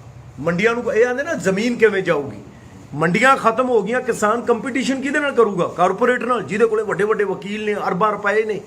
ਉਹ ਵਿਚਾਰਾ ਕੀ ਕਰੂਗਾ? ਇੱਕ ਟਾਈਮ ਤੋਂ ਬਾਅਦ ਕਹਿ ਦੂਗਾ ਯਾਰ ਤੁਸੀਂ ਜ਼ਮੀਨ ਤੁਹਾਡੀ, ਮੈਂ ਤੁਹਾਡੇ ਤੇ ਤਨਖਾਹ ਤੇ ਕੰਮ ਕਰ ਲੈਣਾ। ਤੇ ਤਨਖਾਹ ਦਾ ਕੰਮ ਮਤਲਬ ਕੀ ਹੋਇਆ? ਤੁਸੀਂ ਉਹਨਾਂ ਤੋਂ ਜ਼ਮੀਨ ਲੈ ਲਈ, ਫਿਰ ਉਹ ਇੱਕ ਕਾਰਪੋਰੇਟ ਕੋਲੇ ਹੋ ਜੂਗੀ। ਇਹ ਜਿਹੜਾ ਪੁੱਛਦੇ ਨੇ ਨਾ ਵਾਰ-ਵਾਰ ਜ਼ਮੀਨ ਕਿਵੇਂ ਜਾਊਗੀ, ਜ਼ਮੀਨ ਐ ਜਾਊਗੀ। ਕੰਪੀਟੀਸ਼ਨ ਕਿਹਦੇ ਨਾਲ ਹੋਊਗਾ? ਤੁਹਾਡਾ ਕਾਰਪੋਰੇਟ ਨਾਲ। ਔਰ ਫਿਰ ਜੇ ਮਾਰਕੀਟ ਤੇ ਛੱਡਣਾ, ਸਾਰਾ ਕੁਝ ਛੱਡ ਦਿਓ। ਇਹਨੂੰ ਕਿਸਾਨ ਨੂੰ ਕਿਉਂ ਛੱਡਣਾ ਹੈ? ਇਹਨੂੰ ਕਿਉਂ ਕਰਨਾ ਹੈ? ਸੋ ਇਹ ਗੱਲਾਂ ਕਾਫੀ ਨੇ। ਮਤਲਬ ਰਾਜਵੀਰ, ਤੁਸੀਂ ਵੀ ਜੋ ਕਿਉਂਕਿ ਪਿੰਡਾਂ ਤੋਂ ਆਉਣੇ ਹੋ, ਮਾੜਾ ਜਿਹਾ ਆਪਦੇ ਵੱਲੋਂ ਜੋ ਪਿੰਡਾਂ ਵਾਲੇ ਸਾਡੇ ਸੋਚਦੇ ਨੇ, ਮੈਨੂੰ ਲੱਗਦਾ ਅਸੀਂ ਇਹਨਾਂ ਦੇ ਰਾਹੀਂ ਉਹ ਗੱਲਾਂ ਜ਼ਰੂਰ ਦੱਸੀਏ ਜੋ ਸਾਡੇ ਪਿੰਡਾਂ 'ਚ ਲੋਕ ਸੋਚ ਰਹੇ ਨੇ। ਸਾਡੇ ਲੀਡਰ ਤਾਂ ਜੋ ਕਰ ਰਹੇ ਨੇ, ਇਹਨਾਂ ਨੂੰ ਤਾਂ ਖੈਰ ਸਾਰੀ ਗੱਲ ਦੀ ਸਮਝ ਹੈ। ਸਾਡੇ ਪਿੰਡਾਂ ਵਾਲੇ ਇਹਨੂੰ ਕਿਵੇਂ ਰਿਐਕਟ ਕਰਦੇ ਨੇ? ਉਹਨਾਂ ਨੂੰ ਕੀ ਲੱਗਦਾ ਬੈਠ ਕੇ ਉੱਥੇ ਕਿ ਯਾਰ ਆਹ ਹੋ ਰਿਹਾ ਤਾਂ ਆਹ ਹੋ ਜਾਊਗਾ? ਉਹ ਜ਼ਰੂਰ ਆਪਦੇ ਵੱਲੋਂ ਚਾਨਣਾ। ਸ਼ਰਮਾ ਜੀ, ਇੱਕ ਸਵਾਲ ਹੈ, ਜਿਸ ਤਰੀਕੇ ਨਾਲ ਅਡੈਪਟਿਵ ਪਾਲਿਸੀ ਦੀ ਗੱਲ ਕੀਤੀ ਤੁਸੀਂ, ਅਮਰੀਕਾ ਦੇ ਵਿੱਚ ਬਿਲੀਅਨਸ ਦਾ ਕਰਜ਼ਾ ਆ। ਅੱਜ ਇੰਡੀਆ ਦੀ ਗੱਲ ਕਰੀਏ 16.80 ਲੱਖ ਕਰੋੜ ਦਾ ਕਰਜ਼ਾ ਆ। ਕਰਜ਼ੇ ਨੂੰ ਲਾਉਣ ਦੀ ਜੇ ਗੱਲ ਕਰੀਏ, ਕਿਵੇਂ ਲੱਥੂਗਾ ਉਹ ਕਰਜ਼ਾ? ਸਰਕਾਰ ਵਾਰ-ਵਾਰ ਕਹਿੰਦੀ ਆ ਕਿ ਦੁੱਗਣੀ ਇਨਕਮ ਹੋ ਜੂਗੀ ਕਿਸਾਨਾਂ ਦੀ, ਇਹ ਐਗਜ਼ਾਮਪਲ ਦਿੰਦੀ ਆ ਸਰਕਾਰ। ਤੁਹਾਨੂੰ ਕੀ ਲੱਗਦਾ ਕਰਜ਼ਾ ਕਿਵੇਂ ਲਊਗਾ? ਦੇਖੋ, ਹੁਣ ਸਰਕਾਰ ਨੇ ਆਪਣੇ ਆਪ ਹੀ ਪਾਰਲੀਮੈਂਟ 'ਚ ਕਿਹਾ ਹੈਗਾ ਕਿ 16.80 ਲੱਖ ਦਾ ਕਰਜ਼ਾ ਹੈਗਾ, 16.80 ਹਜ਼ਾਰ ਦਾ 80 ਲੱਖ ਕਰੋੜ ਦਾ ਕਰਜ਼ਾ, ਮਤਲਬ ਯਾਨੀ 17 ਲੱਖ ਕਰੋੜ ਦੇ ਆਸ-ਪਾਸ ਕਿਸਾਨਾਂ ਤੇ ਕਰਜ਼ਾ ਹੈਗਾ। ਔਰ ਨਾਲ ਇਹ ਵੀ ਕਿਹਾ ਕਿ ਕਰਜ਼ਾ ਮਾਫੀ ਦੀ ਸਾਡੀ ਕੋਈ ਪਲਾਨ ਨਹੀਂ ਹੈਗੀ ਹੈ। ਠੀਕ ਹੈ, ਕਰਜ਼ਾ ਕਿਉਂ ਹੈਗਾ? ਕਰਜ਼ਾ ਇਸ ਕਰਕੇ ਹੈਗਾ ਕਿ ਬਈ ਇੰਨੇ ਦਸ਼ਕਾਂ ਤੋਂ ਕਿਸਾਨਾਂ ਨੂੰ ਅਸੀਂ ਜਿਹੜੀ ਉਹਦੀ ਇਨਕਮ ਮਿਲਣੀ ਚਾਹੀਦੀ ਹੈ, ਜਿਹਦਾ ਹੱਕ ਸੀਗਾ, ਉਹ ਤੋਂ ਅਸੀਂ ਉਹਨੂੰ ਡਿਪਰਾਈਵ ਕੀਤਾ, ਨਹੀਂ ਦਿੱਤੀ। ਤੇ ਕਿਸਾਨ ਕੋਲ ਕੀ ਚਾਹ ਰਿਹਾ? ਕਰਜ਼ੇ ਉੱਪਰ ਕਰਜ਼ਾ, ਕਰਜ਼ੇ ਉੱਪਰ ਕਰਜ਼ਾ ਲੈਂਦਾ ਗਿਆ। ਇੱਕ ਸੋਰਸ ਨਹੀਂ, ਦੋ ਸੋਰਸ ਨਹੀਂ, ਤਿੰਨ ਸੋਰਸ ਨੇ। ਇੱਕ ਕਰਜ਼ਾ ਨਿਵਾਰਨ ਕਰਨ ਵਾਸਤੇ ਦੂਜੇ ਤੋਂ ਲਿਆ, ਦੂਜਾ ਹਟਾਉਣ ਵਾਸਤੇ ਤੀਜੇ ਤੋਂ ਲਿਆ, ਕਰਦੇ ਆਏ ਨਾ ਇਸ ਤਰੀਕੇ ਨਾਲ। ਹੁਣ ਦੇਖੋ, ਇੱਕ ਸਟੱਡੀ ਆਈ ਸੀਗੀ OECD is organisation for economic cooperation and development, ਦੁਨੀਆ ਦਾ ਰਿਚੈਸਟ ਟ੍ਰੇਡਿੰਗ ਬਲੌਕ ਜਿਹੜਾ ਹੈਗਾ OECD। ਉਹਨਾਂ ਦੀ ਸਟੱਡੀ ਕਹਿੰਦੀ ਹੈ ਕਿ ਹਿੰਦੁਸਤਾਨ ਦੇ ਕਿਸਾਨਾਂ ਨੂੰ 2000 ਔਰ 2016 ਦੇ ਵਿੱਚ, ਯਾਨੀ 16 ਸਾਲ ਦੇ ਪੀਰੀਅਡ ਵਿੱਚ 45 ਲੱਖ ਕਰੋੜ ਰੁਪਏ ਦਾ ਨੁਕਸਾਨ ਹੋਇਆ। 45 ਲੱਖ ਕਰੋੜ ਰੁਪਏ ਕਿ ਕਦੀ ਸੋਚਿਆ ਵੀ ਅਸੀਂ ਕਿੰਨਾ ਬੜਾ ਨੁਕਸਾਨ ਹੋਇਆ ਹੋਵੇਗਾ? ਕਦੀ ਦੇਸ਼ ਵਿੱਚ ਕਿਤੇ ਚਰਚਾ ਹੋਈ ਹੈ? ਕਿਸੇ ਨੇ ਚਰਚਾ ਨਹੀਂ ਕੀਤੀ ਇਸ ਗੱਲ ਦੀ ਕਿ 45 ਲੱਖ ਕਰੋੜ ਰੁਪਏ ਦਾ। ਮੇਰਾ ਮੰਨਣਾ ਹੈ ਕਿ ਉਹ ਅੰਡਰ ਐਸਟੀਮੇਟ ਸੀਗਾ, ਉਹ ਅੰਡਰ ਐਸਟੀਮੇਟ ਸੀਗਾ ਕਿਉਂਕਿ ਜਿਹੜੀ ਸਟੱਡੀ ਸੀਗੀ ਕੁਛ ਇੱਕ ਕ੍ਰੌਪਸ ਦੇ ਉੱਪਰ ਕੀਤੀ ਗਈ ਸੀਗੀ, ਨਾ ਕਿ ਪੂਰੇ ਐਗਰੀਕਲਚਰ ਸਪੈਕਟਰਮ ਤੇ ਕੀਤੀ ਗਈ ਸੀ। ਜੇ ਉਹ ਕੀਤਾ ਜਾਂਦਾ ਤਾਂ ਖਰਚਾ ਹੋਰ ਵੀ ਜ਼ਿਆਦਾ ਹੋਣਾ ਸੀਗਾ। ਯਾਨੀ ਹਰ ਸਾਲ ਤਕਰੀਬਨ 2.64 ਲੱਖ ਕਰੋੜ ਰੁਪਏ ਕਿਸਾਨਾਂ ਦਾ ਨੁਕਸਾਨ ਹੋ ਰਿਹਾ ਸੀਗਾ, ਕਿਸੇ ਨੇ ਚਰਚਾ ਨਹੀਂ ਕੀਤੀ। ਹੋਇਆ ਕੀ ਸੀਗਾ ਉਹਨਾਂ ਦੇ ਹਿਸਾਬ ਨਾਲ? ਉਹ ਮੇਰਾ ਤਾਂ ਮੰਨਣਾ ਹੈ ਕਿ ਉਹ ਅੰਡਰ ਐਸਟੀਮੇਟ ਇਸ ਕਰਕੇ ਵੀ ਸੀਗਾ ਕਿ ਉਹ ਜਿਹੜਾ ਨਾਪਣ ਦਾ ਤਰੀਕਾ ਸੀਗਾ ਉਹਦੇ ਵਿੱਚ ਵੀ ਕਮੀ ਸੀਗੀ, ਲੇਕਿਨ ਲੈਟਸ ਨਾਟ ਡਿਸਕਸ ਦੈਟ। ਇਹ ਮਜ਼ੇ ਦੀ ਗੱਲ ਹੈ ਕਿ ਵੀ 15% ਉਹ ਰਿਪੋਰਟ ਖੁਦ ਕਹਿੰਦੀ ਹੈ ਕਿਸਾਨਾਂ ਨੂੰ 15% ਦਾਮ ਘੱਟ ਮਿਲਿਆ ਔਰ ਕੰਜ਼ਿਊਮਰ ਨੂੰ 25% ਫਾਇਦਾ ਹੋਇਆ। ਇਹਦਾ ਮਤਲਬ ਹੈ ਕਿ ਐਕਚੁਅਲੀ ਕਿਸਾਨ ਜਿਹੜੇ ਸੀਗੇ ਦੇਸ਼ ਨੂੰ ਸਬਸਿਡਾਈਜ਼ ਕਰ ਰਹੇ ਸੀਗੇ। ਸਾਰੇ ਦੇਸ਼ ਦਾ ਜਿਹੜਾ ਬਰਡਨ ਸੀਗਾ ਕਿਸਾਨਾਂ ਦੇ ਇਕੱਲੇ ਸਿਰ ਤੇ ਰਿਹਾ ਹੈਗਾ। ਇਸੇ ਕਰਕੇ ਕਿਸਾਨਾਂ ਦਾ ਜਿਹੜਾ ਤੁਸੀਂ ਦੇਖ ਰਹੇ ਹੋ ਕਿ ਜਿਹੜਾ ਕਰਜ਼ਾ ਹੁਣ 17 ਲੱਖ ਕਰੋੜ ਰੁਪਏ ਤੁਸੀਂ ਕਹਿ ਰਹੇ ਹੋ, ਉਹ ਤਾਂ ਹੋਣਾ ਹੀ ਹੈ ਫਿਰ, ਜਦ ਇੰਨੇ ਸਾਲਾਂ ਤੁਸੀਂ ਦੇਖ ਲਿਆ ਇੰਨਾ ਕਰਜ਼ਾ ਉਹਨਾਂ ਦੇ ਉੱਪਰ ਸੀਗਾ। ਫਿਰ ਦੇਖੋ ਸਰਕਾਰ ਦੀ ਇੱਕ ਆਪਣੀ ਰਿਪੋਰਟ ਆਉਂਦੀ ਹੈ, ਉਹ ਇਕਨੋਮਿਕ ਸਰਵੇ 2016, ਮਤਲਬ ਇਕਨੋਮਿਕ ਸਰਵੇ 2 ਦਿਨ ਪਹਿਲੇ ਬਜਟ ਤੋਂ ਪੇਸ਼ ਕੀਤਾ ਜਾਂਦਾ ਹੈ। ਉਹਦੇ 'ਚ ਕਿਹਾ ਗਿਆ ਹੈ ਕਿ ਕਿਸਾਨ ਪਰਿਵਾਰ ਦੀ ਔਸਤਨ ਆਏ 17 ਰਾਜ ਵਿੱਚ, ਯਾਨੀ ਅੱਧਾ ਦੇਸ਼ ਮੰਨ ਲਈਏ 17 ਰਾਜ, ਇਜ਼ ਓਨਲੀ 20,000 ਰੁਪੀਜ਼ ਹੈ। 20,000 ਰੁਪਏ ਸਾਲ ਕਿਸਾਨ ਪਰਿਵਾਰ ਦੀ ਔਸਤਨ ਇਨਕਮ ਹੈਗੀ ਇਸ ਦੇਸ਼ ਵਿੱਚ। ਇਹ ਸਰਕਾਰ ਦਾ ਆਪਣਾ ਅੰਕੜਾ ਕਰੇ। ਜਿਹੜਾ ਕਿਸਾਨ 20,000 ਰੁਪਏ ਵਿੱਚ ਸਾਲ ਦਾ ਖਰਚਾ, ਯਾਨੀ ਮਹੀਨੇ ਵਿੱਚ 1700 ਰੁਪਏ ਘੱਟ ਤੋਂ ਗੁਜ਼ਾਰਾ ਕਰਦੇ। ਅਸੀਂ ਜਿਨ੍ਹਾਂ ਕੋਲ ਅਸੀਂ ਪੈਟ ਡੌਗਸ ਰੱਖੇ ਹੈਗੇ ਆ, ਮੈਂ ਦਾਅਵੇ ਨਾਲ ਕਹਿ ਸਕਦਾ ਕਿ we can not rear a pet dog in 1700 ਰੁਪਏ। ਹਾਂ ਸੱਚ ਗੱਲ। अब ਤੁਸੀਂ ਆਪਣੇ ਸੋਚ ਲਓ, ਤੁਸੀਂ ਕੁੱਤਾ ਨਹੀਂ ਪਾਲ ਸਕਦੇ 1700 ਰੁਪਏ 'ਚ। ਇਮੇਜਿਨ ਕਰੋ 1700 ਰੁਪਏ 'ਚ ਕਿਸਾਨ ਪਰਿਵਾਰ ਕਿਸ ਤਰ੍ਹਾਂ ਜੀਵਿਤ ਹੋਏਗਾ ਅੱਧੇ ਦੇਸ਼ ਵਿੱਚ। ਤਾਂ ਉਸ ਕਿਸਾਨ ਦੇ ਉੱਪਰ ਤੁਸੀਂ ਕੀ ਐਕਸਪੈਕਟ ਕਰਦੇ ਹੋ? ਕਰਜ਼ਾ ਹੀ बढ़ेगा ਨਾ, ਤੇ ਕਰਜ਼ਾ ਹੀ ਕਰਜ਼ਾ बढ़ेगा। ਕਿਉਂ ਹੈ ਕਰਜ਼ਾ? ਉਹ ਕਿਉਂਕਿ ਕਿਸਾਨ ਨੂੰ ਜੋ ਕੀਮਤ ਮਿਲਣੀ ਚਾਹੀਦੀ ਹੈ, ਜੋ ਉਹਦਾ ਹੱਕ ਬਣਦਾ ਹੈ, ਉਹ ਨਹੀਂ ਮਿਲਦਾ। ਸੋ ਇਸੇ ਕਰਕੇ ਐਮਐਸਪੀ ਨੂੰ ਕਾਨੂੰਨੀ ਅਧਿਕਾਰ ਬਣਾਉਣਾ ਹੀ ਇੱਕ ਤਰੀਕਾ ਹੈਗਾ ਕਿ ਉਹ ਕਿਸਾਨ ਉਸ ਚੱਕਰ 'ਚੋਂ ਬਾਹਰ ਆਏ। ਇੱਕ ਚੀਜ਼ ਉਹ ਹੈ। ਦੂਸਰੀ ਗੱਲ ਹੈ, ਉਹਦੇ ਬਾਵਜੂਦ ਵੀ ਹਰ ਕਿਸਾਨ ਨੂੰ ਫਾਇਦਾ ਨਹੀਂ ਹੋਏਗਾ। ਮੇਰਾ ਮੰਨਣਾ ਹੈ ਕਿ ਤਕਰੀਬਨ 40% ਕਿਸਾਨ ਉਹ ਹੋਣਗੇ ਜਿਨ੍ਹਾਂ ਨੂੰ ਐਮਐਸਪੀ ਲੀਗਲ ਕਰਨ ਦੇ ਨਾਲ ਕੋਈ ਫਾਇਦਾ ਨਹੀਂ ਹੋਏਗਾ। ਇਸੇ ਕਰਕੇ ਡਾਇਰੈਕਟ ਇਨਕਮ ਸਪੋਰਟ ਉਹਨਾਂ ਵਾਸਤੇ ਹੋਣੀ ਚਾਹੀਦੀ ਹੈ। ਦੋ ਚੀਜ਼ਾਂ ਪੈਰਲਲ ਚੱਲਣ ਪਹਿਲੇ, ਇੱਕ ਮਿਨੀਮਮ ਸਪੋਰਟ ਪ੍ਰਾਈਸ ਲੀਗਲ ਕਰੋ ਸਾਰੀ ਫਸਲਾਂ ਤੇ, ਔਰ ਦੂਸਰਾ ਡਾਇਰੈਕਟ ਇਨਕਮ ਸਪੋਰਟ ਜਿਨ੍ਹਾਂ ਕਿਸਾਨਾਂ ਕੋਲ ਮਾਰਕੀਟੇਬਲ ਸਰਪਲਸ ਨਹੀਂ ਹੈਗਾ ਉਹਨਾਂ ਨੂੰ ਡਾਇਰੈਕਟ ਇਨਕਮ ਸਪੋਰਟ ਮਿਲਣੀ ਚਾਹੀਦੀ ਹੈ। ਇਹ ਦੋ ਚੀਜ਼ਾਂ ਕਰਨੀ ਬਹੁਤ ਜ਼ਰੂਰਤ ਹੈ। ਹੁਣ ਤੁਸੀਂ ਕਹੋਗੇ ਪੈਸਾ ਕਿੱਥੋਂ ਆਏਗਾ? ਪੈਸੇ ਦੀ ਕਮੀ ਤਾਂ ਹਿੰਦੁਸਤਾਨ 'ਚ ਹੈ ਹੀ ਨਹੀਂ ਹੈ। ਮੈਂ ਤਾਂ ਹਰ ਜਗ੍ਹਾ ਬੋਲਦਾ ਕਿ ਜਿਹੜਾ ਹਰ ਸਾਲ ਅਸੀਂ ਕਾਰਪੋਰੇਟ ਨੂੰ ਜਿਸ ਤਰ੍ਹਾਂ ਰਾਈਟ ਆਫ ਕਰਦੇ ਹੈਗੇ ਆ, ਜਾਂ ਉਹਨਾਂ ਨੂੰ ਕੀ ਕਹਿੰਦੇ ਰਿਕਨਸਟੀਟਿਊਟ ਹੁੰਦੇ, ਉਹਨਾਂ ਦੇ ਲੋਨਸ ਵਗੈਰਾ ਸਭ ਹੁੰਦੇ ਆ, ਇਹਦਾ ਮਤਲਬ ਪੈਸੇ ਦੀ ਕਮੀ ਤਾਂ ਨਹੀਂ ਹੈ। ਜਿਸ ਤਰ੍ਹਾਂ ਅਸੀਂ ਉਹਨਾਂ ਨੂੰ ਹੇਅਰ ਕੱਟ ਕਰਦੇ ਪਏ ਹਾਂ, ਮੈਂ ਜੀ ਦੀ ਗੱਲ ਕੀਤੀ ਸੀਗੀ, ਸੋ ਦੈਟ ਮੀਨਸ ਪੈਸੇ ਦੀ ਕਮੀ ਨਹੀਂ ਹੈ। ਦੇਖੋ ਨਾ, ਹੁਣ 7ਵਾਂ वेतन आयोग ਆਇਆ। 7ਵਾਂ वेतन आयोग ਕਿੰਨੇ % ਪੋਪੂਲੇਸ਼ਨ ਵਾਸਤੇ ਸੀਗਾ? 3% ਪੋਪੂਲੇਸ਼ਨ ਵਾਸਤੇ ਸੀਗਾ ਰਫਲੀ। ਹਾਂਜੀ, 7ਵਾਂ वेतन आयोग ਨੇ ਕਦੀ ਕਿਸਨੇ ਬੋਲਿਆ ਪੈਸਾ ਕਿੱਥੋਂ ਆਏਗਾ? ਕਿੱਥੋਂ ਪੈਸਾ ਆਊਗਾ? ਕਿਸਨੇ ਨਹੀਂ ਬੋਲਿਆ। ਕ੍ਰੈਡਿਟ ਸਵਿਸ ਕਹਿੰਦਾ ਹੈਗਾ ਕਿ ਜਦ 7ਵਾਂ वेतन आयोग ਸਾਰੇ ਦੇਸ਼ ਵਿੱਚ ਫੈਲ ਜਾਏਗਾ, not only central government but state governments, PSUs ਸਾਰੇ ਦੇਣਗੇ, ਤਾਂ 4,80,000 ਕਰੋੜ ਰੁਪਏ ਦਾ ਹਰ ਸਾਲ ਦਾ ਐਡੀਸ਼ਨਲ ਬਰਡਨ ਆਇਆ। 4,80,000 ਕਰੋੜ ਰੁਪਏ। ਕਿਸੇ ਨੇ ਕਿਹਾ ਪੈਸਾ ਕਿੱਥੋਂ ਆਏਗਾ? ਕਿਸੇ ਨੇ ਨਹੀਂ ਕਿਹਾ। ਲੇਕਿਨ ਕਿਸਾਨਾਂ ਵਾਸਤੇ ਜਦ ਗੱਲ ਹੁੰਦੀ ਹੈ ਤਾਂ ਇਮੀਡੀਏਟਲੀ ਸਾਰੇ ਇਹ ਕਹਿੰਦੇ ਕਿ ਪੈਸਾ ਕਿੱਥੋਂ ਆਏਗਾ। ਔਰ ਜਦ ਤੱਕ ਅਸੀਂ ਇਸ ਪੈਸੇ ਦੇ ਜਵਾਬ ਮਤਲਬ ਇਹਦਾ ਐਡਰੈਸ ਨਹੀਂ ਕਰਾਂਗੇ, I don't think we will be able to address ਕਿ ਕਿਸਾਨ ਨੂੰ ਉਸ ਚੱਕਰਵਿਊਹ ਤੋਂ ਕਿਸ ਤਰ੍ਹਾਂ ਕੱਢਿਆ ਜਾਏਗਾ। So there is only one way, guaranteed price to farmers accompanied with direct income support. ਔਰ ਉਹ 17 ਲੱਖ ਕਰੋੜ ਜੋ ਇਹ ਬੋਲ ਰਹੇ ਨੇ ਐਮਐਸਪੀ ਤੋਂ ਬਾਅਦ ਦੇਣਾ ਪਊਗਾ, ਇਹ ਗਲਤ ਫਿਗਰ ਹੈ। 1.5 ਤੋਂ 2 ਲੱਖ ਕਰੋੜ ਤੱਕ ਇਹ ਫਿਗਰ ਹੈ ਜੋ ਜੈਨੂਇਨ ਫਿਗਰ ਹੈ। ਇਹ ਸਿਰਫ ਇਸ ਤਰ੍ਹਾਂ ਦੀ ਫਿਗਰ ਦਿੱਤੇ ਜਾਂਦੇ ਆ ਲੋਕਾਂ ਨੂੰ ਡਰਾਉਣ ਲਈ ਕਿ ਉਹ ਇਹ ਕਹਿ ਨਹੀਂ ਨਾ ਕਿ ਹਾਂ ਯਾਰ ਐਮਐਸਪੀ ਤਾਂ ਜ਼ਰੂਰੀ ਹੈ। ਔਰ ਐਮਐਸਪੀ ਯਾਰ ਤੁਸੀਂ ਸਬਸਿਡੀ ਥੋੜੀ ਦੇ ਰਹੇ ਹੋ, ਸਬਸਿਡੀ ਥੋੜੀ ਹੈ। ਤੁਹਾਡੀ ਕਣਕ ਸਸਤੀ ਕਰਨ ਨੂੰ ਫਿਰਦੇ ਹੋ, ਬ੍ਰੈਡ ਮਹਿੰਗਾ ਹੋਈ ਜਾਂਦਾ ਹੈ। ਇਹ ਕੀ ਚੱਕਰ ਹੋਇਆ? ਸੋ ਇਹ ਗੱਲ ਵੇਖਣੀ ਪਊਗੀ ਕਿ ਕਿਹੜੇ ਕਿਸਾਨ ਦੀ ਚੀਜ਼ ਨੂੰ ਦੱਬ ਦਿਓ, ਬਾਕੀ ਚੀਜ਼ਾਂ ਚੱਲਣ ਦਿਓ। ਰਾਜਵੀਰ ਤੋਂ ਪੁੱਛਿਆ ਸੀ ਕੁਛ ਜ਼ਰਾ ਉਹ ਪਿੰਡ ਵਾਲੇ ਆਪਣੇ ਕਿਵੇਂ ਸੋਚਦੇ, ਕਿਉਂਕਿ ਉਸ ਪਾਸੇ ਵੀ ਜਾਣਾ ਪਊਗਾ ਸਾਨੂੰ। ਜੋ ਦਵਿੰਦਰ ਜੀ ਕਹਿ ਰਹੇ ਨੇ, ਜੋ ਸਿਰਸਾ ਜੀ ਜਾਂ ਡੱਲੇਵਾਲ ਸਾਹਿਬ ਕਹਿੰਦੇ ਨੇ, ਜਾਂ ਆਪਾਂ ਬੈਠ ਕੇ ਗੱਲਾਂ ਕਰ ਲੈਂਦੇ ਆ, ਔਰ ਜੋ ਪਿੰਡ ਦੇ ਜਮਾਂ ਆਖਰੀ ਲਾਈਨ ਤੇ ਬੈਠਾ ਹੈ, ਇਹਨਾਂ ਦਾ ਜਿੰਨਾ ਇਹਨਾਂ ਨੂੰ ਆਪਾਂ ਨੇੜੇ ਲੈ ਆਵਾਂਗੇ, ਮੈਨੂੰ ਲੱਗਦਾ ਇਸ ਅੰਦੋਲਨ ਦੀ ਨਹੀਂ, ਉਹ ਪ੍ਰਦੇਸ਼ ਦੀ ਦੇਸ਼ ਦੀ ਜਿੱਤ ਹੋਊਗੀ। ਉਹ ਕੀ ਸੋਚਦੇ ਨੇ ਔਰ ਕਿਵੇਂ ਨੇੜੇ ਲੈ ਆਈਏ? ਪਲੀਜ਼ ਜ਼ਰਾ ਤੁਸੀਂ ਆਪ ਇਸ ਤਰ੍ਹਾਂ ਜਿੱਦਾਂ ਸ਼ਰਮਾ ਜੀ ਨੇ ਤਾਂ ਬਹੁਤ ਬਰੀਕੀ 'ਚ ਅੰਕੜੇ ਕੱਢ ਕੇ ਦੱਸ ਦਿੱਤੇ ਆ। ਮੇਰੇ ਖਿਆਲ ਇਹ ਚੀਜ਼ਾਂ ਦੀ ਮੈਂ ਵੀ ਬਹੁਤ ਚੀਜ਼ਾਂ ਅੱਜ ਸੁਣੀਆਂ, ਸਿੱਖੀਆਂ ਇਹਨਾਂ ਤੋਂ। ਇਹ ਹਰ ਇੱਕ ਨੌਜਵਾਨ ਨੂੰ ਜਿਹੜੇ ਪਿੰਡਾਂ ਦੇ ਵਿੱਚ ਸਾਡੇ ਕਿ ਤੂਤ ਦੀ ਛਿੱਟੀ ਵਰਗੇ ਹੁੰਦੇ ਨੇ ਨੌਜਵਾਨ ਪਿੰਡਾਂ ਵਾਲੇ ਜਿਹੜੇ ਸਾਡੀ ਉਮਰ ਦੇ ਨੇ, ਜੇ ਅੱਜ ਉਹਨਾਂ ਨੂੰ ਕਿਸੇ ਨੇ ਕਹਦਾ ਯਾਰ ਉੱਥੇ ਗੱਲਾਂ ਇਹ ਚੱਲਦੀਆਂ ਹੁੰਦੀਆਂ ਮੋੜਾਂ ਤੇ, ਨਹੀਂ ਬਣਦਾ ਨਹੀਂ ਕੁਛ, ਉਹ ਘਰੇ ਬਹਿ ਜਾਂਦੇ ਆ, ਛੱਡੋ ਯਾਰ ਆਪਾਂ ਕੀ ਲੈਣਾ। ਤਾਂ ਇਹ ਸਾਰੀਆਂ ਚੀਜ਼ਾਂ ਤੁਹਾਨੂੰ ਸਮਝਣੀਆਂ ਪੈਣੀਆਂ ਅੰਕੜਿਆਂ ਤੇ ਵੀ ਤੁਹਾਨੂੰ ਤੁਸੀਂ ਤਾਂ ਸਾਰੇ ਨੌਜਵਾਨ ਵੀਰ ਉਹਨਾਂ ਨੂੰ ਮੈਂ ਬੇਨਤੀ ਕਰਦਾ ਤੁਸੀਂ ਪੜ੍ਹੇ ਲਿਖੇ ਹੋ ਸਾਰੇ ਛੋਟੀਆਂ ਛੋਟੀਆਂ ਚੀਜ਼ਾਂ ਨੂੰ ਤੁਸੀਂ ਸਮਝੋਗੇ ਤੇ ਫਿਰ ਜਾ ਕੇ ਆਪਾਂ ਇਹ ਲੜਾਈ ਜਿੱਤ ਸਕਦੇ ਹਾਂ। ਮੈਂ ਛੋਟੀ ਜਿਹੀ ਤੁਹਾਨੂੰ ਇੱਕ ਹੋਰ ਗੱਲ ਦੱਸਦਾ, ਮੈਂ ਜਦੋਂ ਪੜ੍ਹਦਾ ਹੁੰਦਾ ਸੀ ਸਾਡੇ ਬਾਪੂ ਜੀ ਦੇ ਨਾਲ ਮੈਂ ਬਜ਼ੁਰਗਾਂ ਦੇ ਨਾਲ ਮੈਂ ਗਿਆ ਬਾਜ਼ਾਰ 'ਚ ਕੱਪੜੇ ਲੈਣ ਵਾਸਤੇ। ਕੱਪੜੇ ਵਾਲੀ ਦੁਕਾਨ ਇੱਕ ਹੁੰਦਾ ਨਾ ਵੀ ਇੱਕ ਹੀ ਦੁਕਾਨ ਤੋਂ ਆਪਾਂ ਕੱਪੜੇ ਲੈਣੇ, ਸੌਦਾ ਵੀ ਆਪਣਾ ਪਿੰਡਾਂ ਵਾਲਿਆਂ ਦਾ ਇੱਕ ਹੀ ਦੁਕਾਨਾਂ ਤੋਂ ਆਉਂਦਾ ਹੁੰਦਾ। ਉਹ ਸੇਠ ਜੀ ਪੁੱਛਣ ਲੱਗੇ ਬਾਪੂ ਜੀ ਨੂੰ, ਕਹਿੰਦੇ ਵੀ ਯਾਰ ਕੀ ਕਿਵੇਂ ਹੋਈ ਫਸਲ? ਇਹ ਕਹਿੰਦੇ ਵੀ ਠੀਕ ਹੈ ਇਸ ਵਾਰੀ ਵਧੀਆ। ਕਹਿੰਦੇ ਚਲੋ ਸ਼ੁਕਰ ਆ। ਉੱਥੋਂ ਜਦੋਂ ਚਲੋ ਅਸੀਂ ਬਾਹਰ ਨਿਕਲੇ ਮੈਂ ਬਾਪੂ ਨੂੰ ਮੈਂ ਵੈਸੇ ਹੱਸਣ ਲੱਗ ਗਿਆ। ਮੈਂ ਲੈ ਇਹਨੂੰ ਸੇਠ ਸਾਹਿਬ ਨੂੰ ਮੈਂ ਕਿਹਾ ਜ਼ਿਆਦਾ ਫਿਕਰ ਆਪਣੀ ਫਸਲ ਦਾ। ਉਹ ਕਹਿੰਦੇ ਹੋਵੇ ਕਿਉਂ ਨਾ ਯਾਰ, ਕਹਿੰਦੇ ਇਹਨੂੰ ਵੀ ਪਤਾ ਵੀ ਕਮਾਈ ਮੈਂ ਫੇਰ ਹੀ ਕਰੂੰਗਾ ਜੇ ਮੈਂ 4 ਪੈਸੇ ਵੱਟਣਗੇ ਤੇ ਮੈਂ ਲਊਂਗਾ ਅੱਗੋਂ। ਮਤਲਬ ਬੇਸ ਸਾਡਾ ਖੇਤੀਬਾੜੀ ਹੈ, ਅਨਾਜ ਵਧੀਆ ਹੋਊਗਾ, ਸਾਨੂੰ ਸਾਡੀ ਆਮਦਨ ਵਧੂਗੀ ਤੇ ਉਹਦੇ ਨਾਲ ਹੋਰ ਬਹੁਤ ਬੰਦਿਆਂ ਦੀ ਇੱਥੋਂ ਸ਼ੁਰੂਆਤ ਹੁੰਦੀ ਹੈ। ਜਿਹੜੀ ਆਹ ਪੇ ਕਮਿਸ਼ਨ ਲੱਗਦੇ ਹੋਰ ਲੱਗਦੇ ਸਰਕਾਰਾਂ ਦੀ ਇਨਕਮ ਆ ਜਿਹੜੀ ਉਹ ਵੀ ਤਾਂ ਇੱਥੋਂ ਨਿਕਲਣੀ ਹੈ। ਜੇ ਬੇਸ ਹੀ ਅਸੀਂ ਖਤਮ ਕਰ ਲਿਆ ਤਾਂ ਫਿਰ ਸਾਰਾ ਕੁਝ ਡੱਡ ਹੈ। ਉਹੀ ਹੈ ਨਾ, ਅਸੀਂ ਇੱਕ ਵਾਰੀ ਜਿਵੇਂ ਹਰੀ ਕ੍ਰਾਂਤੀ ਆਈ, ਇੱਕ ਵਾਰੀ ਸਾਨੂੰ ਲੱਗਿਆ ਵੀ ਲੈ ਵੀ ਕੰਮ ਓਕੇ ਆ, ਮੋਟਰਾਂ ਲੱਗ ਗਈਆਂ, ਟਰੈਕਟਰ ਆ ਗਏ ਤੇ ਕਮਾਈ ਕਮਾਈ ਆ। ਪਰ ਇਹ ਨਹੀਂ ਸੋਚਿਆ ਵੀ 20 ਸਾਲ ਬਾਅਦ 30 ਸਾਲ ਬਾਅਦ ਇਹਦਾ ਰਿਜ਼ਲਟ ਕੁਝ ਗਲਤ ਵੀ ਹੋ ਸਕਦਾ। ਅਸੀਂ ਖਾਦਾਂ ਪਾਉਣੀਆਂ ਸ਼ੁਰੂ ਕਰਤੀਆਂ, ਜ਼ਹਿਰਾਂ ਫੈਲਾਤੀਆਂ, ਤਾਂ ਉਹਦਾ ਖਮਿਆਜਾ ਅੱਜ ਅਸੀਂ ਭੁਗਤ ਰਹੇ ਹਾਂ। ਤੇ ਇਸੇ ਤਰ੍ਹਾਂ ਹੀ ਹੈ, ਥੋੜਾ ਜਿਹਾ ਇਹਨੂੰ ਟਾਈਮ ਜ਼ਰੂਰ ਲੱਗੂਗਾ ਪਰ ਇਹ ਆਉਣ ਵਾਲੇ ਦਿਨਾਂ 'ਚ ਆਪਾਂ ਨੂੰ ਭੁਗਤਣਾ ਪਊਗਾ ਜੇ ਇਹ ਕਾਨੂੰਨ ਲਾਗੂ ਹੋ ਜਾਂਦੇ ਆ ਪੂਰੇ ਪ੍ਰੋਪਰ ਤਰੀਕੇ ਨਾਲ ਇਹਦਾ ਕੰਮ ਹੋ ਜਾਂਦਾ। ਤੇ ਇਹ ਤਾਂ ਤੁਹਾਨੂੰ ਗੌਰ ਕਰਨੀ ਪੈਣੀ ਆ ਸਾਰੇ ਵੀਰਾਂ ਨੂੰ। ਮੇਰੇ ਵੱਲੋਂ ਇਹੀ ਤੁਹਾਨੂੰ ਸਾਰਿਆਂ ਨੂੰ ਬੇਨਤੀ ਹੈ, ਚਾਹੇ ਰਿਕੁਐਸਟ ਜਾਂ ਸੁਨੇਹਾ ਮੰਨ ਲਓ। ਤੇ ਬਾਕੀ ਮਾਨ ਸਾਹਿਬ।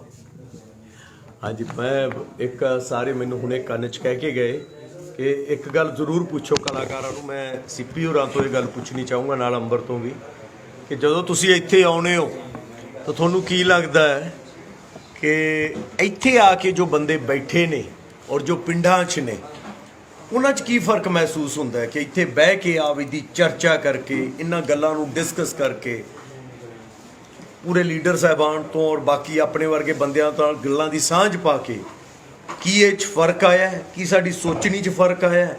ਕੀ ਅਸੀਂ ਅੱਗੇ ਜਾ ਕੇ ਹੁਣ ਆਪਦੇ ਪਿੰਡਾਂ 'ਚ ਸ਼ਹਿਰਾਂ 'ਚ ਇਸ ਗੱਲ ਨੂੰ ਕੰਟੀਨਿਊ ਰੱਖਾਂਗੇ ਔਰ ਬਦਲਾਵ ਆਊਗਾ ਅੱਗੇ? ਫਿਰ ਅਸੀਂ ਪੁੱਛਾਂਗੇ ਕਿ ਆਹ ਗੱਲਾਂ ਕਿਸਾਨ ਤੋਂ ਹੀ ਕਿਉਂ ਪੁੱਛੀਆਂ ਜਾਂਦੀਆਂ, ਇਹ ਗੱਲਾਂ ਬੇਲ ਆਊਟ ਵੇਲੇ ਕਿਉਂ ਨਹੀਂ ਪੁੱਛੀਆਂ ਜਾਂਦੀਆਂ ਕਿ ਪੈਸਾ ਕਿੱਥੋਂ ਆਊਗਾ, ਪੇ ਕਮਿਸ਼ਨ ਵੇਲੇ ਕਿਉਂ ਨਹੀਂ ਪੁੱਛੀਆਂ ਜਾਂਦੀਆਂ, ਕਿਸਾਨਾਂ ਵੇਲੇ ਕਿਉਂ ਉਠਾਈਆਂ ਜਾਂਦੀਆਂ? ਕੀ ਅਸੀਂ ਇਹਨਾਂ ਗੱਲਾਂ ਨਾਲ ਅਵੇਅਰ ਹੋ ਰਹੇ ਹਾਂ? ਇਹਦਾ ਅਸੀਂ ਕੀ ਜਵਾਬ ਦਿੰਦੇ? ਕੀ ਫਰਕ ਮਹਿਸੂਸ ਹੁੰਦਾ ਹੈ ਤੁਹਾਨੂੰ ਇੱਥੇ? ਬਾਈ ਜੀ ਪਹਿਲਾਂ ਵੀ ਆਪਾਂ ਨਾ, ਮੈਨੂੰ ਜੋ ਲੱਗਦਾ ਜੋ ਹੁਣ ਅੱਜ ਮੈਨੂੰ ਲੱਗਦਾ ਵੀ ਮੈਂ ਜਿਹੜੀ ਅੱਜ ਦੀ ਮੀਟਿੰਗ ਆ ਮੈਨੂੰ ਬੜੀ ਖਾਸ ਲੱਗੀ ਆ, ਕਿਉਂਕਿ ਜੋ ਗੱਲਾਂ ਸ਼ਰਮਾ ਜੀ ਨੇ ਦੱਸੀਆਂ ਨੇ ਨਾ ਓਨੈਸਟਲੀ ਜਿਵੇਂ ਰਾਜਵੀਰ ਦੱਸਦਾ ਯਾਰ ਸਾਨੂੰ ਨਹੀਂ ਸ਼ਾਇਦ ਇੰਨੀ ਡੈਪਥ ਵਿੱਚ ਨਹੀਂ ਪਤਾ ਹੈਗਾ। ਪਰ ਅੱਜ ਜਦੋਂ ਇਹ ਗੱਲ ਕਿਸੇ 16 ਸਾਲ ਤੋਂ ਲੈ ਕੇ 20-22 ਸਾਲ ਦੇ ਮੁੰਡੇ ਨੂੰ ਸਮਝਾਈ ਜਾਵੇ ਸ਼ਾਇਦ ਉਹ ਸਮਝੂਗਾ ਨਹੀਂ। ਉਹਨੂੰ ਇਹ ਚੀਜ਼ ਕਿਤੇ ਨਾ ਕਿਤੇ ਬੋਰਿੰਗ ਲੱਗਣ ਲੱਗ ਜਾਂਦੀ ਹੈ। ਤੇ ਪਰ ਅੱਜ ਜਦੋਂ ਆ ਕੇ ਮੈਂ ਵੀ ਜੇ ਛੋਟੀ ਉਮਰ ਹੁੰਦੀ ਮੈਨੂੰ ਵੀ ਸ਼ਾਇਦ ਲੱਗਦੀਆਂ, ਪਰ ਅੱਜ ਜਦੋਂ ਮੈਂ ਗੱਲਾਂ ਸੁਣੀਆਂ ਨੇ ਤੇ ਮੈਨੂੰ ਇਹਨਾਂ ਗੱਲਾਂ ਵਿੱਚ ਇੰਨੀ ਕੁ ਜਾਨ ਲੱਗੀ ਕਿ ਮੈਨੂੰ ਲੱਗਾ ਅਸੀਂ ਭੁੱਲੇ ਫਿਰਦੇ ਹਾਂ, ਅਸੀਂ ਆਪਦੇ ਹੱਕ ਆਪਦੇ ਰਾਈਟਸ ਭੁੱਲੇ ਫਿਰਦੇ ਆ। ਤੇ ਜਿਵੇਂ ਆਪਾਂ ਬਾਈ ਜੀ ਪਹਿਲਾਂ ਗੱਲ ਕਰਦੇ ਸੀ, ਜਿਵੇਂ ਸ਼ਰਮਾ ਜੀ ਨੇ ਨਾ, ਮਤਲਬ ਇਹ ਅਸੀਂ ਡੱਲੇਵਾਲ ਸਾਹਿਬ ਪਹਿਲਾਂ ਵੀ ਬੇਨਤੀ ਕੀਤੀ ਸੀ ਸਪੈਸ਼ਲ ਪ੍ਰੋਗਰਾਮ ਰਿਕਾਰਡ ਕੀਤੇ ਜਾਣ। ਅੰਬਰ ਬਾਈ ਹੋਣੀ ਨੇ ਸਾਰੇ ਨੇ ਨਾ ਇੱਕ ਸਪੈਸ਼ਲ ਜਿਵੇਂ ਹੁਣ ਤੁਸੀਂ ਪੇਜ ਬਣਾਇਆ ਹੈ ਨਾ, ਉਹ ਪਿੱਛੇ ਕਿਸਾਨ ਏਕਤਾ ਮੋਰਚਾ ਪੇਜ ਆ, ਇਸ ਪੇਜ ਦੇ ਉੱਪਰ ਤੁਸੀਂ ਬਾਈ ਜੀ ਹੋਰਾਂ ਦੀਆਂ ਸ਼ਰਮਾ ਜੀ ਦੀਆਂ ਇੰਟਰਵਿਊਆਂ ਕਿਸੇ ਆਰਟਿਸਟ ਨਾਲ ਕਰਵਾ ਦਿਓ ਔਰ ਉਹਦੀ ਜਿਹੜੀ ਜਿਵੇਂ ਉਹ ਬਾਈ ਜੀ ਹੋਰਾਂ ਨੇ ਸਮਝਾਇਆ ਉਹਦੀ ਲੈਂਗੁਏਜ ਹੋਰ ਸਰਲ ਤਰੀਕੇ ਨਾਲ ਲੋਕਾਂ ਤੱਕ ਪਹੁੰਚਾਈ ਜਾਵੇ, ਤਾਂ ਕਿ ਇੱਕ ਆਮ ਜਿਹੜਾ ਬੰਦਾ 16 ਸਾਲ ਤੋਂ 20-22 ਸਾਲ ਦਾ ਜਿਹੜਾ ਮੁੰਡਾ ਜਿਹੜਾ ਪਿੰਡਾਂ 'ਚ ਰਹਿੰਦਾ ਉਹਨੂੰ ਸਮਝ ਆ ਜਾਵੇ। ਆਪਾਂ ਨੂੰ ਤਾਂ ਸਮਝ ਆ ਗਈ ਤੇ ਇਹ ਗੱਲਾਂ ਹੈ ਵੀ ਸੱਚੀਆਂ ਨੇ, ਇਹ ਹੈ ਵੀ ਸੱਚੀਆਂ ਨੇ। ਜਿਹੜੀ ਚੀਜ਼ ਜਿਹੜੇ ਮਤਲਬ ਜਿਹੜੇ ਉਹ ਕਾਨੂੰਨ ਨੇ ਜਿਹੜੇ ਅਮਰੀਕਾ ਵਰਗੀਆਂ ਕੰਟਰੀਆਂ 'ਚ ਫੇਲ ਹੋ ਚੁੱਕੇ ਨੇ, ਉਹ ਸਾਡੀ ਕੰਟਰੀ ਨੂੰ ਕਿਵੇਂ ਮਤਲਬ ਉਹਨੂੰ ਕੈਰੀ ਆਨ ਕਰ ਲੂਗੀ? ਇਹ ਨਹੀਂ ਹੋ ਸਕਦਾ। ਸੋ ਮੈਂ ਉਹੀ ਬਾਈ ਜੀ ਪਹਿਲਾਂ ਵਾਲੀ ਰਿਕੁਐਸਟ ਕਰਦਾ ਕਿ ਉਹ ਜ਼ਰੂਰ ਪ੍ਰੋਗਰਾਮ ਬਣਾ ਕੇ ਉਹ ਸ਼ੂਟ ਕੀਤੇ ਜਾਣ ਪ੍ਰੋਗਰਾਮ, ਹੈ ਨਾ। ਇਹ ਹੁਣ ਇਹ ਸਮਾਂ ਆ ਇੱਕ ਜੋ ਮੈਨੂੰ ਲੱਗਦਾ ਹੈ ਜੀ। ਸਹੀ ਗੱਲ ਹੈ ਜੀ। ਅੰਬਰ, ਤੁਸੀਂ ਵੇਖਿਆ ਜਿਵੇਂ ਕਿ ਲੋਕ ਅੰਦੋਲਨ ਹੋਏ ਨੇ, ਆਏ ਨੇ ਇੱਥੇ ਔਰ ਲੋਕਾਂ ਨੇ ਗੱਲਾਂ ਬਾਤਾਂ ਸੁਣਨੀਆਂ ਸ਼ੁਰੂ ਕੀਤੀਆਂ, ਇੱਕ ਦੂਜੇ ਨਾਲ ਡਿਸਕਸ ਕਰਨਾ ਸ਼ੁਰੂ ਕੀਤਾ। ਥੈਂਕ ਗੋਡ ਕਿ ਉਹਨਾਂ ਨੇ ਹਥਿਆਰਾਂ ਦਾ ਤੇ ਗੱਡੀਆਂ ਦਾ ਤੇ ਸ਼ਿਕਾਰਾਂ ਦੀ ਗੱਲ ਛੱਡ ਕੇ ਬਲਕਿ ਬਿੱਲਾਂ ਦੀ, ਦੇਸ਼ ਇਕਨੋਮੀ ਦੀ ਤੇ ਇਧਰਲੇ ਪਾਸੇ ਨੂੰ ਤੁਰੇ ਨੇ। ਬੜੀ ਸ਼ਾਨਦਾਰ ਗੱਲ ਹੈ। ਤੁਹਾਨੂੰ ਕੀ ਲੱਗਦਾ ਇਹ ਗੱਲ ਤੁਸੀਂ ਵੀ, ਮੈਂ ਤਾਂ ਕਰ ਹੀ ਰਿਹਾ, ਤੁਸੀਂ ਵੀ ਫਿਲਮਾਂ ਰਾਹੀਂ ਵੀ ਅੱਗੇ ਪਹੁੰਚਾਓਗੇ ਔਰ ਲੋਕਾਂ ਨੂੰ ਆਪਾਂ ਨੂੰ ਇਸ ਪਾਸੇ ਲਿਜਾਣਾ ਚਾਹੀਦਾ? ਇਹ ਬੋਰਿੰਗ ਨਹੀਂ ਹੁੰਦਾ, ਬੋਰਿੰਗ ਨਹੀਂ ਹੁੰਦਾ, ਇਹ ਐਂਟਰਟੇਨਿੰਗ ਵੀ ਹੁੰਦਾ। ਸਾਡੇ ਨਵਰਸ ਨੇ ਨਵਰਸ ਦੇ ਵਿੱਚ ਇਕੱਲਾ ਉਂਗਲ ਚੱਕ ਕੇ ਬੱਲੇ ਬੱਲੇ ਨਾਲ ਹੀ ਨਹੀਂ ਇੰਜੋਏ ਕੀਤਾ ਜਾ ਸਕਦਾ, ਇਹਨਾਂ ਗੱਲਾਂ ਨੂੰ ਵੀ ਇੰਜੋਏ ਕੀਤਾ ਜਾ ਸਕਦਾ। ਮੈਂ ਸ਼ਰਮਾ ਜੀ ਨੂੰ ਵੇਖਿਆ, ਬਿਲਕੁਲ ਬੋਰਿੰਗ ਇਨਸਾਨ ਨਹੀਂ, ਬੜੇ ਇੰਟਰਸਟਿੰਗ ਮੈਂ ਇਨਸਾਨ। ਉਹੀ ਕਹਿ ਰਿਹਾ ਜੀ, ਜਿਹੜੀ ਗੱਲ 16 ਸਾਲ ਦੇ ਬੱਚੇ ਨੂੰ ਜਿਹੜੀ ਇਹ ਗੱਲਾਂ ਅੱਜ ਇਹਨਾਂ ਨੇ ਦੱਸੀਆਂ ਨੇ, ਉਹ ਇੰਨੀਆਂ ਕਿ ਜਾਨਦਾਰ ਨੇ ਔਰ ਇੰਨੀਆਂ ਕਿ ਵਧੀਆ ਨੇ ਵੀ ਅਸੀਂ ਭੁੱਲੇ ਰਹੇ ਇਹਨਾਂ ਤੋਂ।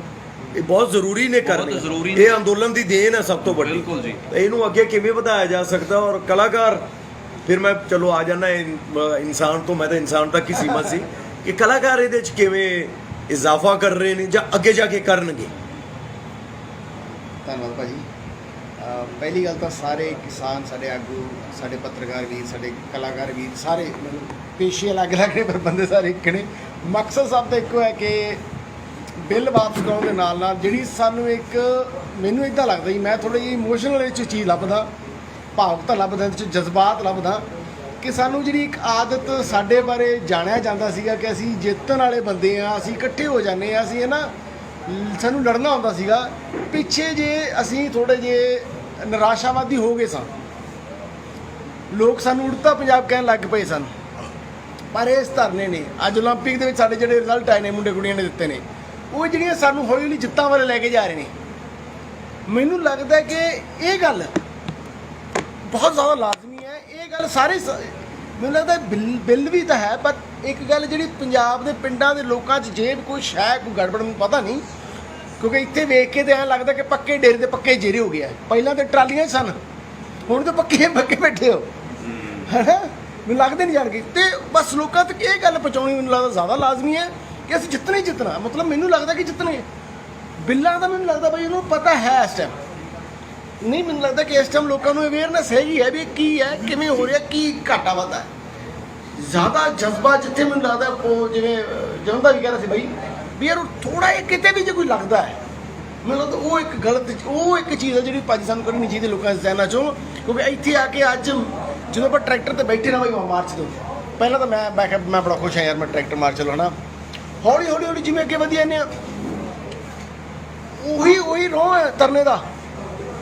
ਉਸੇ ਤਰ੍ਹਾਂ ਲੋਕ ਮੈਂ ਤਾਂ ਸੋਚ ਰਿਹਾ ਸੀਗਾ, ਮੈਂ ਕਿਹਾ ਜਦੋਂ ਆਪਾਂ ਜਿੱਤ ਗਏ ਤੇ ਇਹ ਜਿਹੜੀ ਸੜਕ ਹੈ ਸਰਕਾਰ ਨੂੰ ਵੈਸੇ ਟੂਰਿਜ਼ਮ ਨੂੰ ਦੇ ਦੇਣੀ ਚਾਹੀਦੀ ਹੈ। ਇਹ ਸਾਡੇ ਪੱਕੀਆਂ ਟਰਾਲੀਆਂ ਲੱਗੀਆਂ ਹਨ ਜਿਨ੍ਹਾਂ 'ਚ AC ਲੱਗਿਆ, ਕੂਲਰ ਲੱਗੇ ਆ, ਸਾਰੇ ਸੰਸਾਰ ਨੇ। ਮੈਂ ਪਤਾ ਬਿਕੋਜ਼ ਇਹ ਸਾਡੇ ਬੰਦੇ ਹਾਰਦੇ ਨਹੀਂ। ਬਸ ਮੈਨੂੰ ਇਹ ਲੱਗਦਾ ਕਿ ਜਿਹੜਾ ਇਹ ਜਜ਼ਬਾ ਭਰਿਆ ਹੈ, ਇਸ ਜਜ਼ਬੇ ਨੂੰ ਸਾਨੂੰ ਸਾਰਿਆਂ ਨੂੰ ਮਿਲ ਕੇ ਉਸ ਤੱਕ ਪਹੁੰਚਾਉਣ ਦੀ ਲੋੜ ਹੈ। ਤੇ ਰਹੀ ਗੱਲ ਫਿਲਮਾਂ ਦੀ, ਮੈਂ ਆਪਣੇ ਵੱਲੋਂ ਕੋਸ਼ਿਸ਼ ਕਰ ਰਿਹਾ ਜੀ, ਮੈਂ ਕੋਈ ਜੋ ਮੈਂ ਇਸ ਧਰਨੇ 'ਚੋਂ ਸਮਝਿਆ ਕਿ ਉਹ ਗੱਲ ਮੈਂ ਕਿਸੇ ਨਾ ਕਿਸੇ ਤਰੀਕੇ ਨਾਲ ਆਪਣੀ ਕਿਸੇ ਨਾ ਕਿਸੇ ਫਿਲਮ ਦੇ ਵਿੱਚ ਜ਼ਰੂਰ ਕਰਾਂ।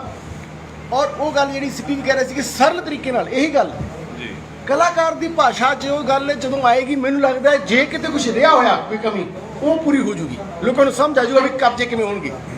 ਬਿਲਕੁਲ ਸਹੀ ਗੱਲ। ਇਹ ਜਿਹੜੀ ਅੰਬਰ ਨੇ ਗੱਲ ਕਹੀ ਨਾ ਡੱਲੇਵਾਲ ਸਾਹਿਬ, ਇਹ ਕਰਨੀ ਆ ਬਾਅਦ 'ਚ। ਕੱਲਾ ਇੱਥੇ ਇਹਨੂੰ ਸਾਡੇ ਨਾ ਫਿਲਮਾਂ 'ਚ ਹੁੰਦਾ ਜਿੱਥੇ ਸੈੱਟ ਲਾਉਣੇ ਉਹਨੂੰ ਪ੍ਰੀਜ਼ਰਵ ਕਰ ਲੈਂਦੇ ਆ ਅਸੀਂ, ਵੱਡੇ ਸੈੱਟਾਂ ਨੂੰ। ਇਹ ਤਾਂ ਸੈੱਟ ਤੋਂ ਵੀ ਪਤਾ ਨਹੀਂ, ਸੈੱਟ ਛੱਡੋ, ਇਹ ਤਾਂ ਇੱਕ ਅਸਲੀਅਤ ਹੈ, ਹਿਸਟਰੀ ਹੈ। ਯੈਸ।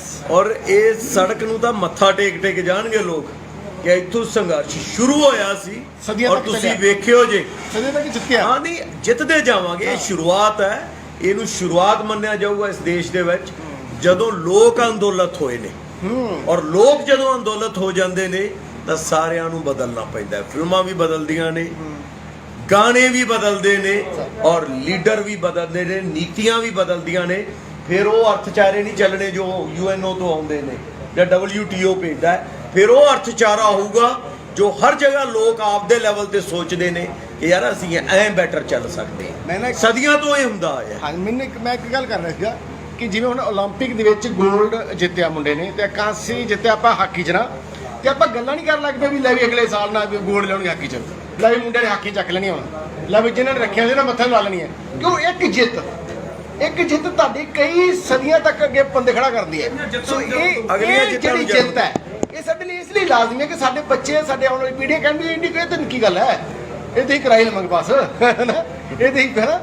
ਸੋ ਇਸ ਲਈ ਸਾਨੂੰ ਸਾਰਿਆਂ ਨੂੰ ਇੱਕ ਹੋ ਕੇ ਭਾਈਚਾਰਕ ਸਾਂਝ ਪੈਦਾ ਕਰਕੇ, ਮੈਨੂੰ ਲੱਗਦਾ ਮਾੜੇ ਮੋਟੇ ਜੇ ਕਿਸੇ ਹੋਣਗੇ ਮੈਨੂੰ ਪਤਾ ਨਹੀਂ ਵੀ ਯਾਰ ਇਹ ਇੱਕ ਜਿੱਤ ਸਾਨੂੰ ਦੇ ਦਿਓ, ਬਾਕੀ ਸਾਡੇ ਤੋਂ ਬਾਅਦ ਵੇਖੇ ਫਿਲਮਾਂ ਅਸੀਂ ਬਹੁਤ ਦੇਵਾਂਗੇ। ਨਿਸ਼ਾਨ ਸਾਹਿਬ ਦੀ ਜਗ੍ਹਾ ਵੇਖ ਲਓ ਜੀ, ਉਹ ਲਾ ਕੇ ਜਾਣਾ ਔਰ ਫਿਰ ਮੱਥਾ ਟੇਕ ਕੇ ਜਾਇਆ ਕਰਨਾ।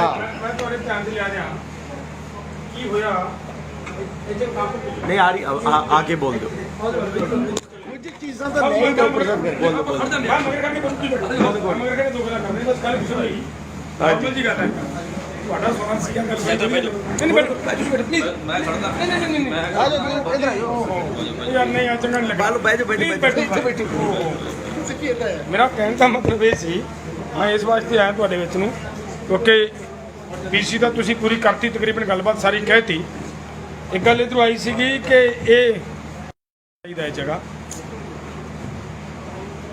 ਪਰਸੋਂ ਚੌਥੇ ਤੋਂ ਲਗਾਤਾਰ 4-5 ਦਿਨ ਤੋਂ ਇੱਕ ਨਵਾਂ ਟ੍ਰੈਂਡ ਚੱਲਿਆ ਇੱਥੇ ਅੱਗੇ ਸਾਡੇ ਹਿੰਦੂ ਧਰਮ ਨੂੰ ਮੰਨਣ ਵਾਲੇ ਵੀਰ ਕੀ ਕਰਦੇ ਸੀ ਗੰਗਾ ਤੋਂ ਪਾਣੀ ਜਲ ਲੈਂਦੇ ਸੀ ਤੇ ਲਿਆ ਕੇ ਸ਼ਿਵਲਿੰਗ ਤੇ ਕਿਸੇ ਉਹ ਜਿਹੀ ਜਗ੍ਹਾ ਦੇ ਉੱਤੇ ਚੜਾਉਂਦੇ ਸੀ ਹੁਣ ਲੋਕਾਂ ਨੇ ਕੀ ਕੀਤਾ ਹਰਿਆਣੇ ਦੇ ਲੋਕਾਂ ਨੇ ਆਪਦੇ ਖੇਤ ਚੋਂ ਮਿੱਟੀ ਲੈਂਦੇ ਆ ਖੇਤ ਚੋਂ ਪਾਣੀ ਲੈਂਦੇ ਆ ਔਰ ਤੋਂ ਕਾਂਵੜ ਯਾਤਰਾ ਤੋਰਦੇ ਆ ਤੇ ਲਿਆ ਕੇ ਇੱਥੇ ਇਸ ਜਗ੍ਹਾ ਦੇ ਉੱਤੇ ਚੜਾਉਂਦੇ ਆ ਔਰ ਨਾਲ ਦੀ ਨਾਲ ਪਰਸੋਂ ਮੈਂ ਉੱਥੇ ਸੀਗਾ ਉਹਨਾਂ ਨੂੰ ਮੈਂ ਰਿਸੀਵ ਕੀਤਾ ਸੀਗਾ ਉਹ ਸਾਡੀ ਜਿਹੜੀ ਕਾਂਵੜ ਯਾਤਰਾ ਆਈ ਉਹਨਾਂ ਨੇ ਕਿਹਾ ਦੇਖੋ ਇੱਕ ਵੱਡੀ ਗੱਲ ਹੋਰ ਨਾਲ ਕਿੰਨੀ ਵੱਡੀ ਹੈ ਉਹ ਕਹਿੰਦੇ ਵੀ ਪੰਜਾਬ ਦਾ ਕੋਈ ਉਹ ਬਜ਼ੁਰਗ ਜਿਹੜਾ ਲੀਡਰ ਨਾ ਹੋਵੇ ਔਰ ਇੱਥੇ